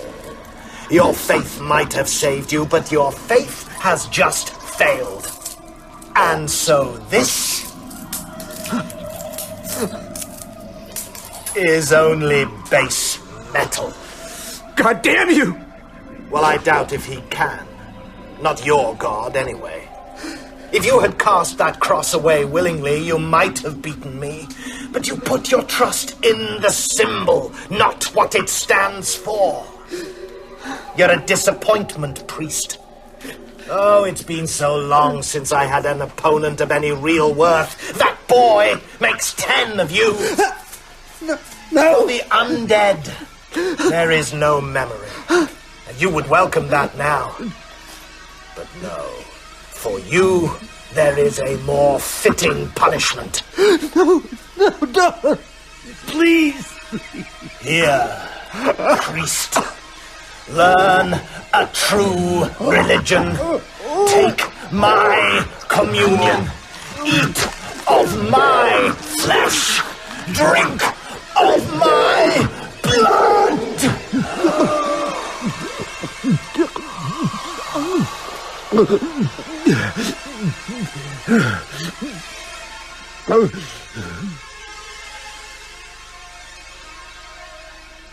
At 10 that night, Jimmy and I were still sitting around Matt's bed out in the Cumberland Hospital, waiting. No one spoke much. Matt dozed fitfully, with his mouth open, sighing from time to time in his sleep. He looked very old. Then suddenly, there was shouting downstairs. Nurses ran past the door and we heard a strange, high keening, like an animal in pain. Ben, he's coming! Him or his creatures! Get the door! Kill the light! Have you got the crucifix? I've got it. Ben, Jimmy, where are you? Relax, Matt. Everything's under control. What's going on? We're not sure. There seems to be some trouble in the lobby. Oh, God, I was afraid of this if Barlow sent one of his undead. Ben! Let me go! Mark! Thank God you got away. Wait, Mark, come here. Lift your chin. Show me your neck. Oh, thank God. Boy, I've never been so glad to see anyone in my life. Where's Father Callahan? I don't know. I didn't wait. My mom and dad, they're both dead. Brown killed them. Then he grabbed me. He said he'd let me go if Father Callahan threw down his cross. I ran. But before I ran, I spat on Barlow. I spat on him. And I'm gonna kill him. How did you get here? I ran through the woods. Then I hitched a ride. I can't remember who with. The radio's playing. I remember that. Oh, you poor boy. You poor, brave boy. Shh. The commotion downstairs, all that shouting and screaming that was going on around the time Mark turned up. We found out later what it was all about. A woman walked into the lobby out of the night, wearing only slippers and a dirty nightgown. She seemed drugged or hypnotized. Her face was white as bone, her eyes dark, crazy. She asked for Matt's room. When an orderly challenged her, she pulled a gun. There was a struggle. Before she was subdued, the woman clawed the orderly's face with her nails. She died right there on the lobby floor. The woman was Ann Norton, Susan's mother. I don't know what happened to Father Callahan after that night. I heard rumors, but what he did, where he went, I don't really know. All I know for sure is that he was never seen again in Salem's Lot. No, Matt, you've got to sleep. Jimmy's right, Matt. You don't look good. My town is dying before my eyes, and you expect me to sleep? Matt, if you want to be around for the finish, you've got to hold something back. I'm talking as your doctor, goddammit. Later, Jimmy, please. Mark, we're in a desperate situation. I know you've just been through the most terrible ordeal. I can't promise things will get better. There's dreadful work to be done tomorrow. I'm in this, Mr. Burke. As deep as anyone. I won't stop until I've got him. Good boy. Tomorrow, the three of you must go back to Mark's house to make stakes. Right. How many? 300 at least. 500 would be better. No, there can't be as many as that. The undead are thirsty. You have to be prepared. You must go together. You daren't split up, even in daylight. It'll be like a scavenger hunt. You start at one end of town and work towards the other. We'll never find them all, not even if we start at first light and work till dark. You've got to try. With luck, people will believe you. Some might even help. So when dark comes again, much of Barlow's work will be undone. I guess Father Callahan's out of it. Yes, we have to assume he's lost to us. But we must press on regardless. You'll need to be cunning, all of you. Ready to lie. If you're locked up, it'll serve his purpose. And consider this. If any of us do live and triumph, It's quite possible we'll stand trial for murder. Don't sugarcoat the pill, will you? But we all know the most important job. Kill Barlow. Well, that's putting the cart before the horse. First, we have to find him. Mark, come here. Did you see anything tonight? Hear, smell, touch, anything that might tell us where he is? Think carefully. You know how important this is. Nothing. Think again. A leaf clinging to his coat. A burr in his pants cuff. Dirt on his shoes. I'm sorry. Christ almighty, is he seamless like an egg? How about when he was holding you? Wait a minute. What? What have you got? Chalk. Blue chalk.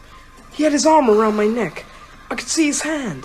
He had long white fingers, and there were little smudges of blue chalk on them. Just little smears. Blue chalk? School! It must be. Not the high school. We only have yellow and white. I should know. The art department? Well, they use ink and paint, not chalk. Besides, the school's all glass. Where would he hide? Mark, are you sure? Chalk? Yeah, I can see it. I bet the elementary school uses colored chalk. Well, it's like the high school. Lots of windows to let in the sun. He'd hate that. He needs an old building. Dark, dingy. Like the Brook Street School. Could be. What's the Brock Street School? An old timber frame building put up about the same time as the Marston House. There was a big fuss about it years back. People said it was a fire hazard. So it's not used? Only the ground floor. There are 2 other stories in a basement with all the windows boarded up. That's it. It must be. Sounds good to me. Well, I'm not convinced. It's too obvious. All right. That's enough for tonight. 2 of these with water. They'll help you sleep. Later, Jimmy. There's still a lot of work now, to do. Matt. He's right, Matt. We can't risk losing you. You're too important. Here, Mr. Burke. To help you take the pills. Ganging up on me, huh? Okay, you win. I'm worried about him, Ben.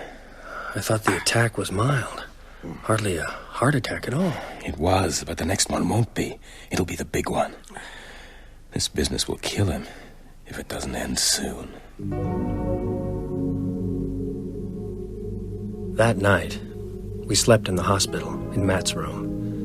Matt lay propped up on pillows, sedated. Jimmy and I tossed and turned in the uncomfortable chairs. Mark curled up on the floor and slept like a baby. The morning seemed to come very soon. Ben. Ben. The sun's up. It's time to get going. Jimmy, wake up. Huh? What? Where am I? Hospital. Mark, sorry. Dream. Daylight, thank God. Matt's still asleep. Yeah. He's an old man all of a sudden. His pulse is steady. Color's good. I'd say he's better than he was last night. All right. We don't need to wake him now, do we? No. We'll just tiptoe out. Should we leave him here alone? We have to. If we stay here all day, we're playing into Barlow's hands. We must trust Matt's ingenuity. Come on. Where to first? Brock Street School? No. Too many people. That'll have to wait till this afternoon. Mark's house first, to make stakes. And then? We use them. Stake as many as we can. But you do realize, don't you? Unless we find Barlow, this is all a waste of time. If it, escapes us today, we're finished.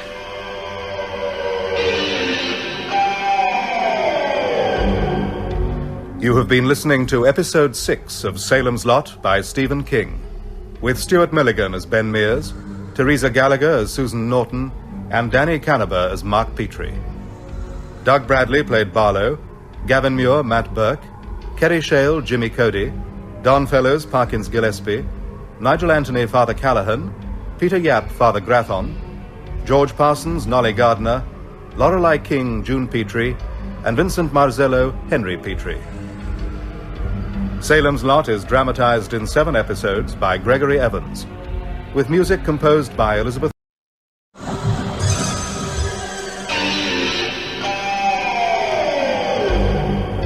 Stephen King's Salem's Lot.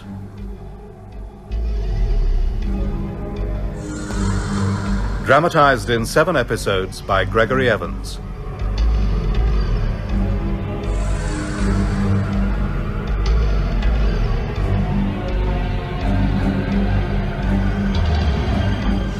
Episode 7.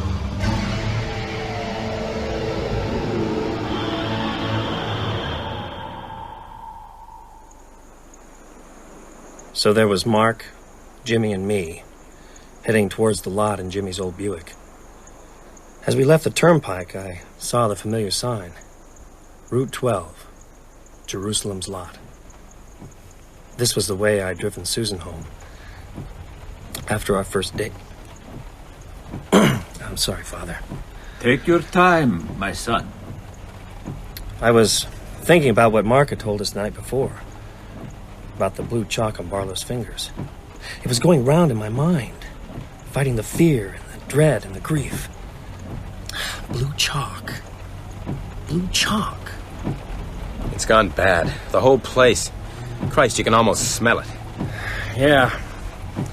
A whiff of tombs. I've never seen it so quiet. Hey, look there. Barlow and Straker Antiques. Closed until further notice. Thanks to you. Jimmy, pull up. Blue chalk. Barlow cleared customs. Customs officials check boxes through with chalk. Maybe he's holed up inside.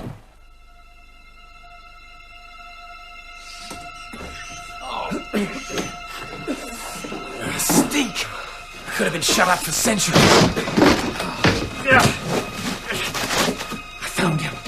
I found him!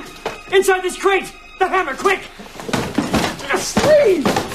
I can see his hand! Careful, Ben, you'll cut yourself! Mark! The stake! I'll pound it into him like I did into Susan!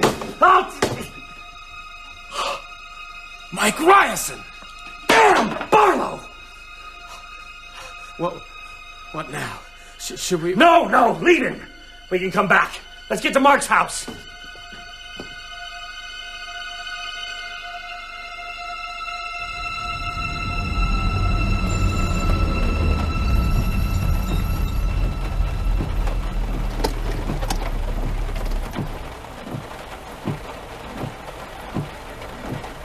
I wonder if Father Callahan's still in there. We'll soon find out.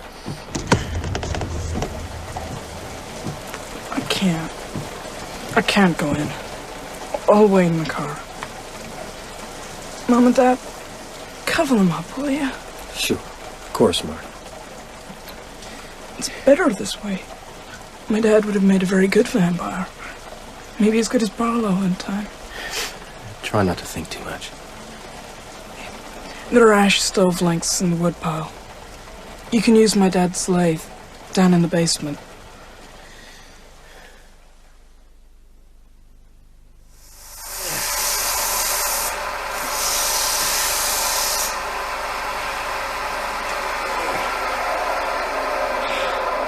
That's 19. Ben, wait! Whew. This isn't gonna work. What else can we do? You want to quit, Jimmy? Is that what you want? No. But Ben, it won't just be today. It could be weeks before we get them all. If we ever do. Can you stand that? Can you stand doing what you did to Susan 1,000 times? Pulling them out of their stinking bolt holes, screaming and struggling, pounding in the stake. Can you keep that up without going crazy? I don't know. What about Mark?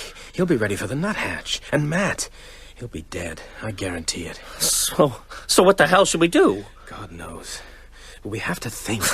Think? I'm trying not to think. Well, maybe you should start. I can't!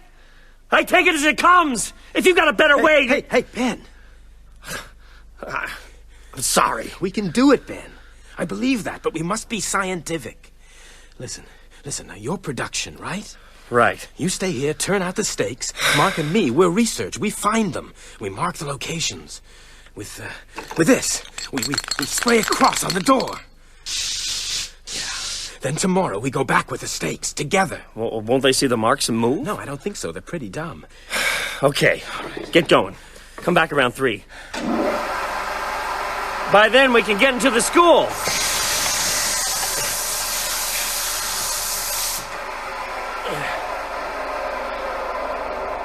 Jimmy? What's the matter? Something came to me then, watching you. Bent over like that, holding the length of wood under that light. Something to do with the blue chalk? I don't know. Whew. Whatever it was, it's gone.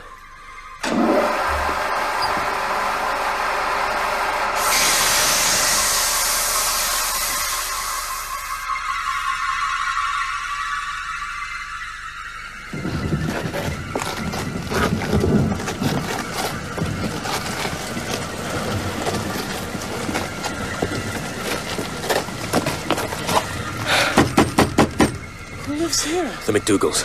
Roy, his wife Sandy, and their 8-year-old son. Roy works in Gates Falls, but that's his pickup still in the driveway. Okay. Hammer.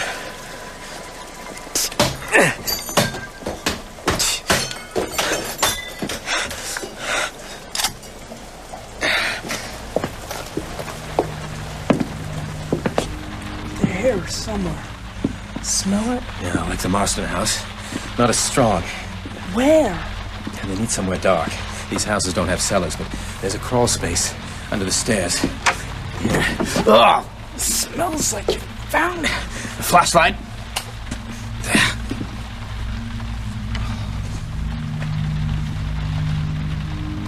All laid out.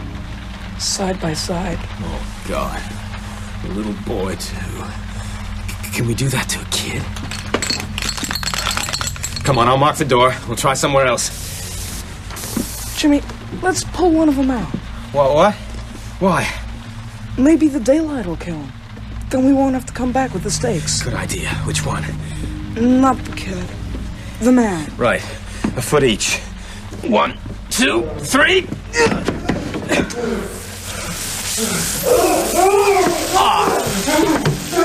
His skin! Jesus, it's steaming! He touched me! Slap him! Please, shut it! Please! Let's get out of here! Can I wash first? I feel dirty.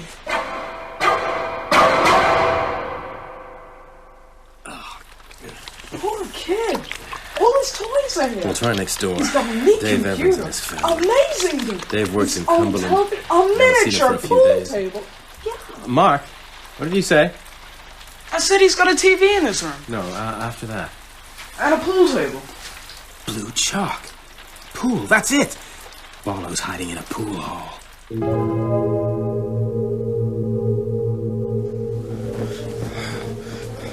You ever heard of Mompson? No, Mr. Burke. Roll over, please. Mompson, Vermont. Just another little New England town like the lot. Had a population of 312 in the 1920 census. Other way.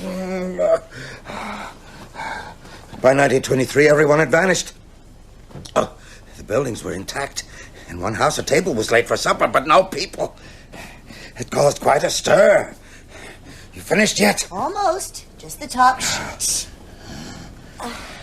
There. Now, I want you to sleep. Well, would you check to see if there's a mess? Nurse! Nurse! Oh, God, no. Roy, 12, now. Take it easy, Mr. Burke. Try to breathe. What is it? Cardiac arrest. Get an ECV. Quickly.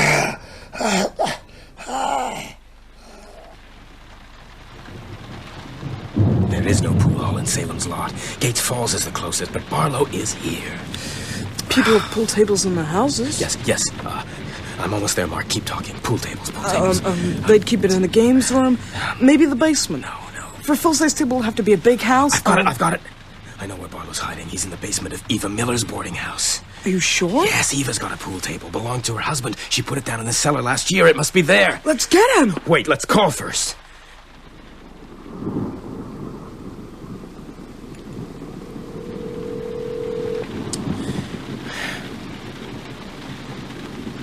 Come on. Maybe they're all out. No. There must be about a dozen roomers at Eva's. Mostly old men, retired. There's always someone there. Let's go. What about Ben? The line's out at your house, so we can't call him. If we go to Eva's now, there'll be plenty of daylight left. If we're wrong, and if we're right, we'll get Ben. He'll want to be in it to kill.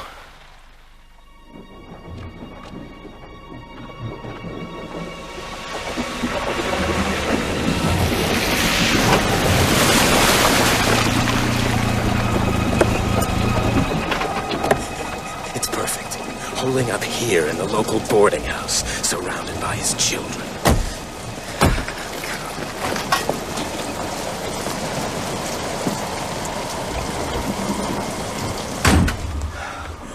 Smell it. Like the Marston house. Mark, are you up to this? Yeah. Where's the cellar? Here. I went down it once. One of the old guys fell on the steps and broke his leg. It's a big one. Deep. Barlow's here. No doubt about it. Jimmy, let's get Ben. We will. I just want to see Barlow first. Oh, Damn, no light. That figures. Look in the kitchen. Eva must have a flashlight. I'm going down. Jimmy, wait!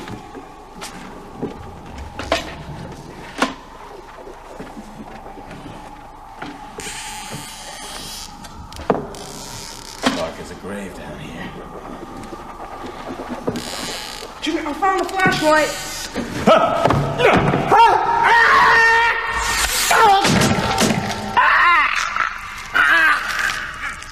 Mark! Mark! Don't move! Don't move!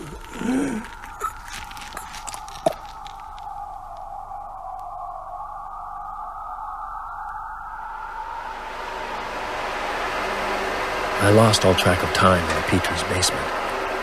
When I checked my watch, I was shocked to see it was already nearly 5. I shut off the lathe, went upstairs. The phone was out, and I had no keys to the cars parked in the drive. So I set off at a fast walk towards the Brock Street School, keeping my eyes peeled for Jimmy's Buick. It soon came into view, weaving drunkenly across the road, moving in jerks and spasms. I waved, and it pulled over, bounced off the curb, and came to a stop.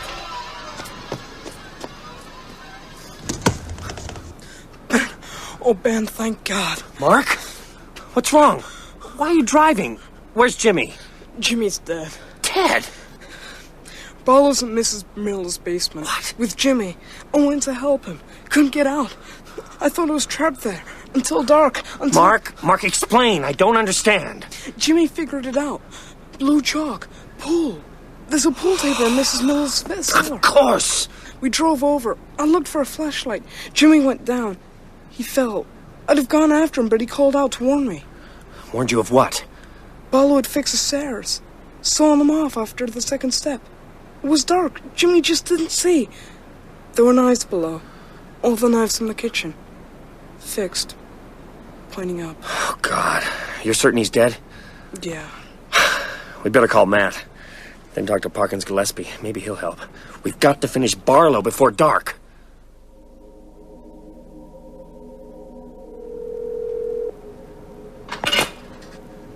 Cumberland Hospital, Seton Ward. How can I help you? Matthew Burke, please. Room 12. Who is this? Ben Mears. Is Mr. Burke all right? Are you a relative? No, a close friend. Is he... Mr. Burke died this afternoon, Mr. Mears. Heart failure. If you want to hold on, I'll see if Dr. Cody is coming in. Matt's dead? How did you know? I saw your face.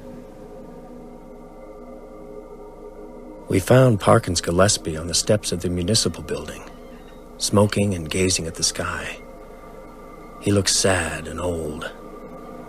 Around his neck, he wore a crucifix, a St. Christopher medal, and a peace sign.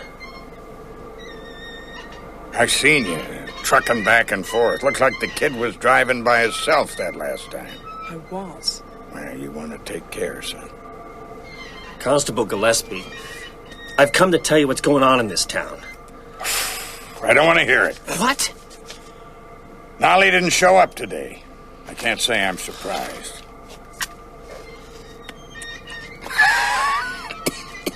Oh. These darn things will be the death of me. The man who took the Marston house, Barlow. He's in Eva Miller's basement. Is that so? Vampire, ain't he? Like in the movies? Well, I'm leaving. I'm gonna stay with my sister in Kittery. I figure that's far enough to be safe. Cutlass, listen. This town is still alive and you're running out. It ain't alive. That's why he came here. It's dead like him. Has been for years. The whole country's going the same way. You go to a drive-in, you see more blood in one night than I saw in all my tours in Nam. The folks here, they probably like being vampires. But not me, I'm getting out. You ought to do the same. This town will go on without us for a while. Then it won't matter.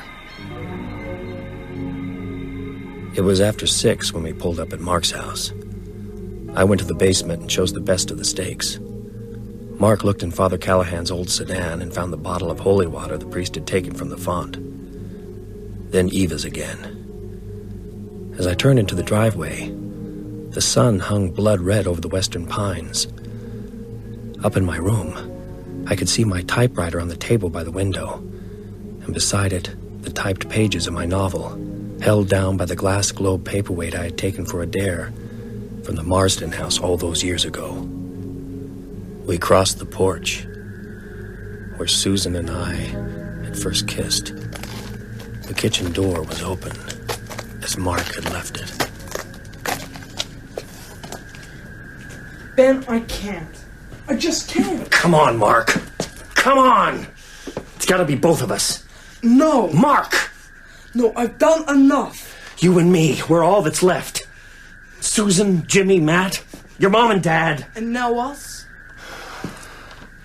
Where's the hammer? Jimmy had it. The flashlight, too.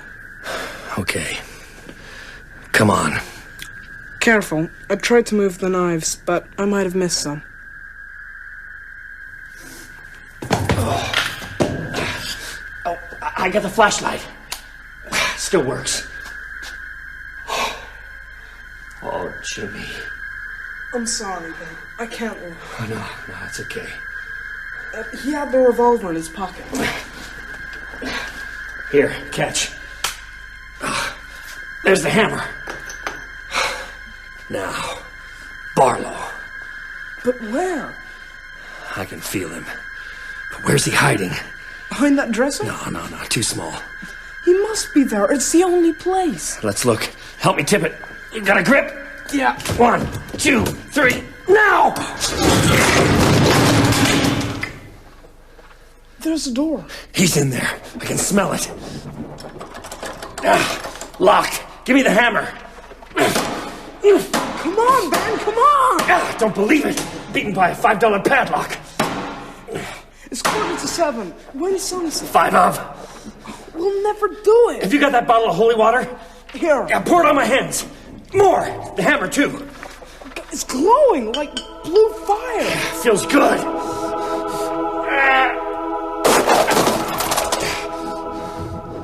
There's a whole other room through there. There, the coffin. See his crest? Oh my God. Mark, look around.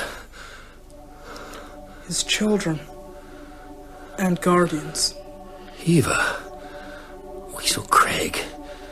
Grover Merrill. That's Mr. Milligan from the second floor back. Everyone.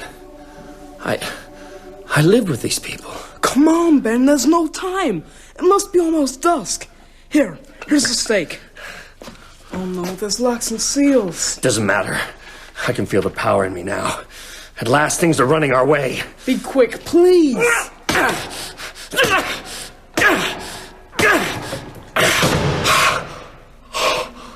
Barlow.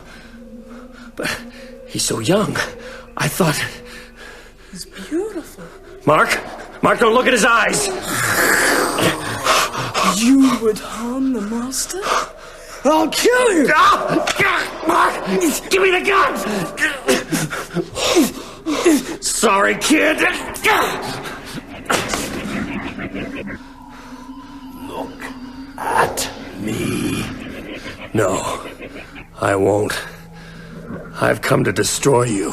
Look at me, scribbler. Me, who you would slay with your miserable little stick. I write in human lives. Blood is my ink. Look upon me. And despair. Hammer. Where's the hammer? Ben, here. Too late. Thanks, kid. You are mine. Never. Let me be. Let me be. This is for Jimmy. Matt. Father Callahan. The Nortons. The Petries. This is for Susan.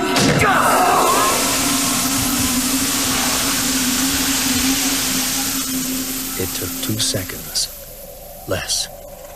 But I watched as if time had stopped.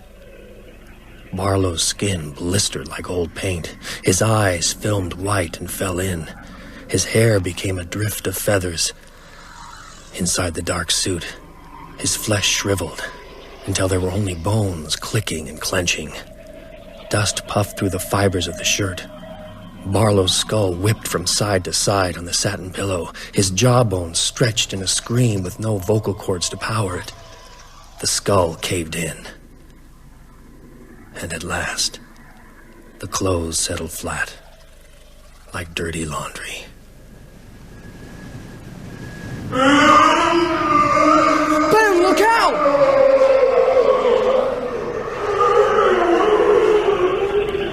The master! Kill the master! Mark! The holy water! Quick!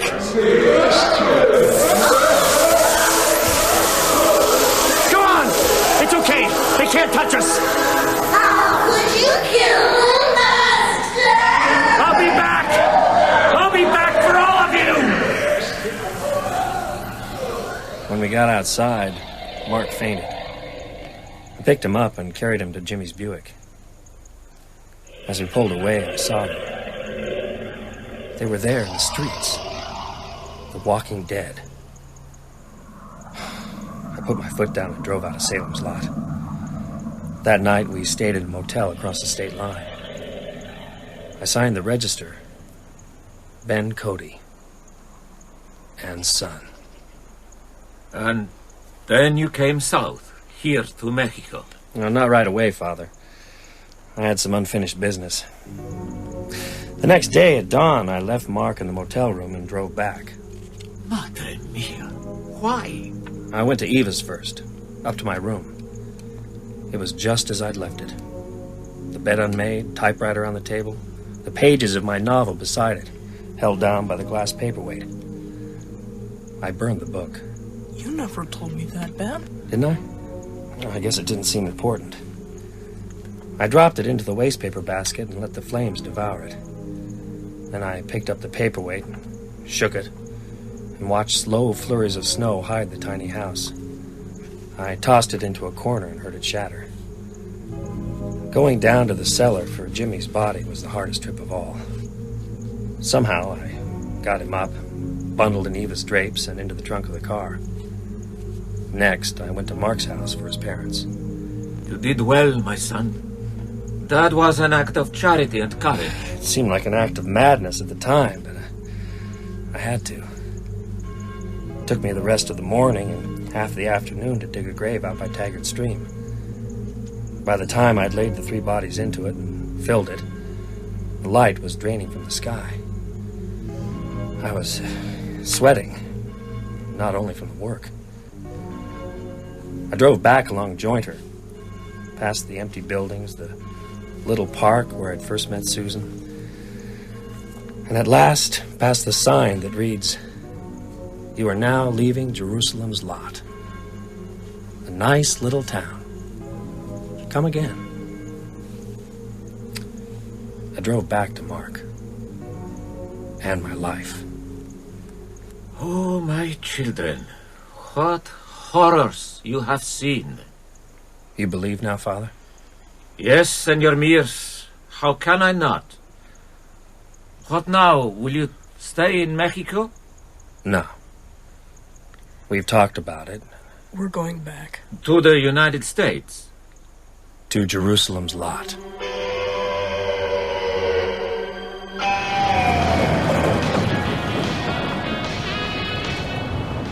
WJAB, non-stop music and news serving the whole of the South Main area. Let me remind all you solid citizens that the main fire index still stands at 5. You up to this? 5. Jimmy asked me that Second question highest once. reading ever. This hot Ben, Indian I'm summer up to it. continues with skies still dry in southern Maine. No rain since early September and none on Look. the way. So Route drivers, 12. rush those smokes. Jerusalem's lot. Touched lightly on the eyes of Lucy George.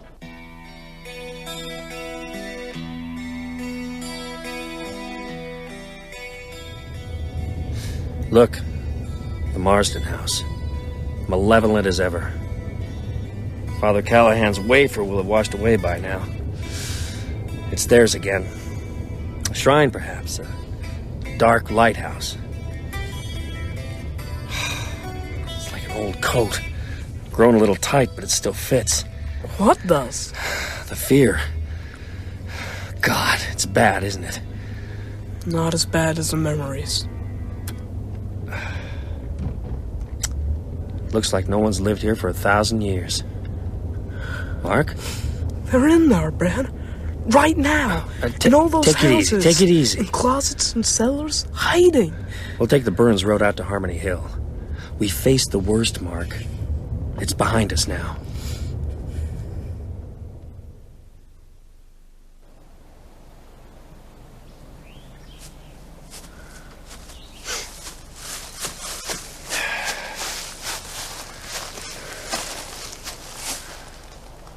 Why here? This is where the Great Fire started, back in 61. The wind was blowing from the west. Just like it is now. You think a guy got careless with a cigarette? One little cigarette. Can I light it for you? Sure. Thanks.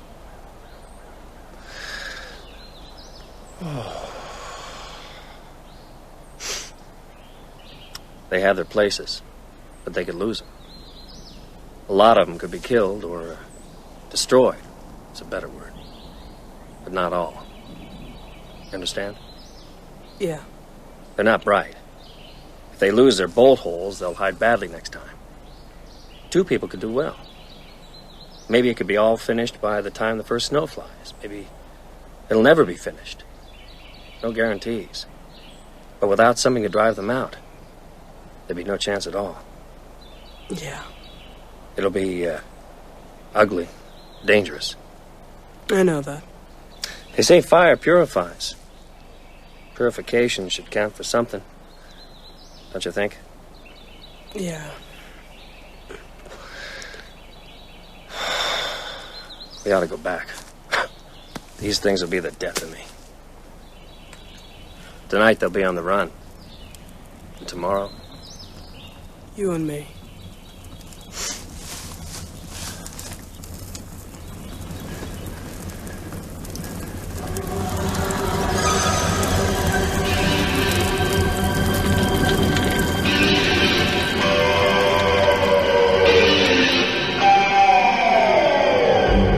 You have been listening to Episode 7 of Salem's Lot by Stephen King, with Stuart Milligan as Ben Mears and Danny Canaber as Mark Petrie. Doug Bradley played Barlow, Kerry Shale, Jimmy Cody, Don Fellows, Parkins Gillespie, Gavin Muir, Matt Burke, Peter Yap, Father Grathon, Peter Whitman, Weasel Craig, and Francis Jeter, Eva Miller. Salem's Lot was dramatized in 7 episodes by Gregory Evans, with music composed by Elizabeth Parker of the BBC Radiophonic Workshop. Technical presentation was by Roger Danes, Ros Mason, and Suzanne Howard. The director was Adrian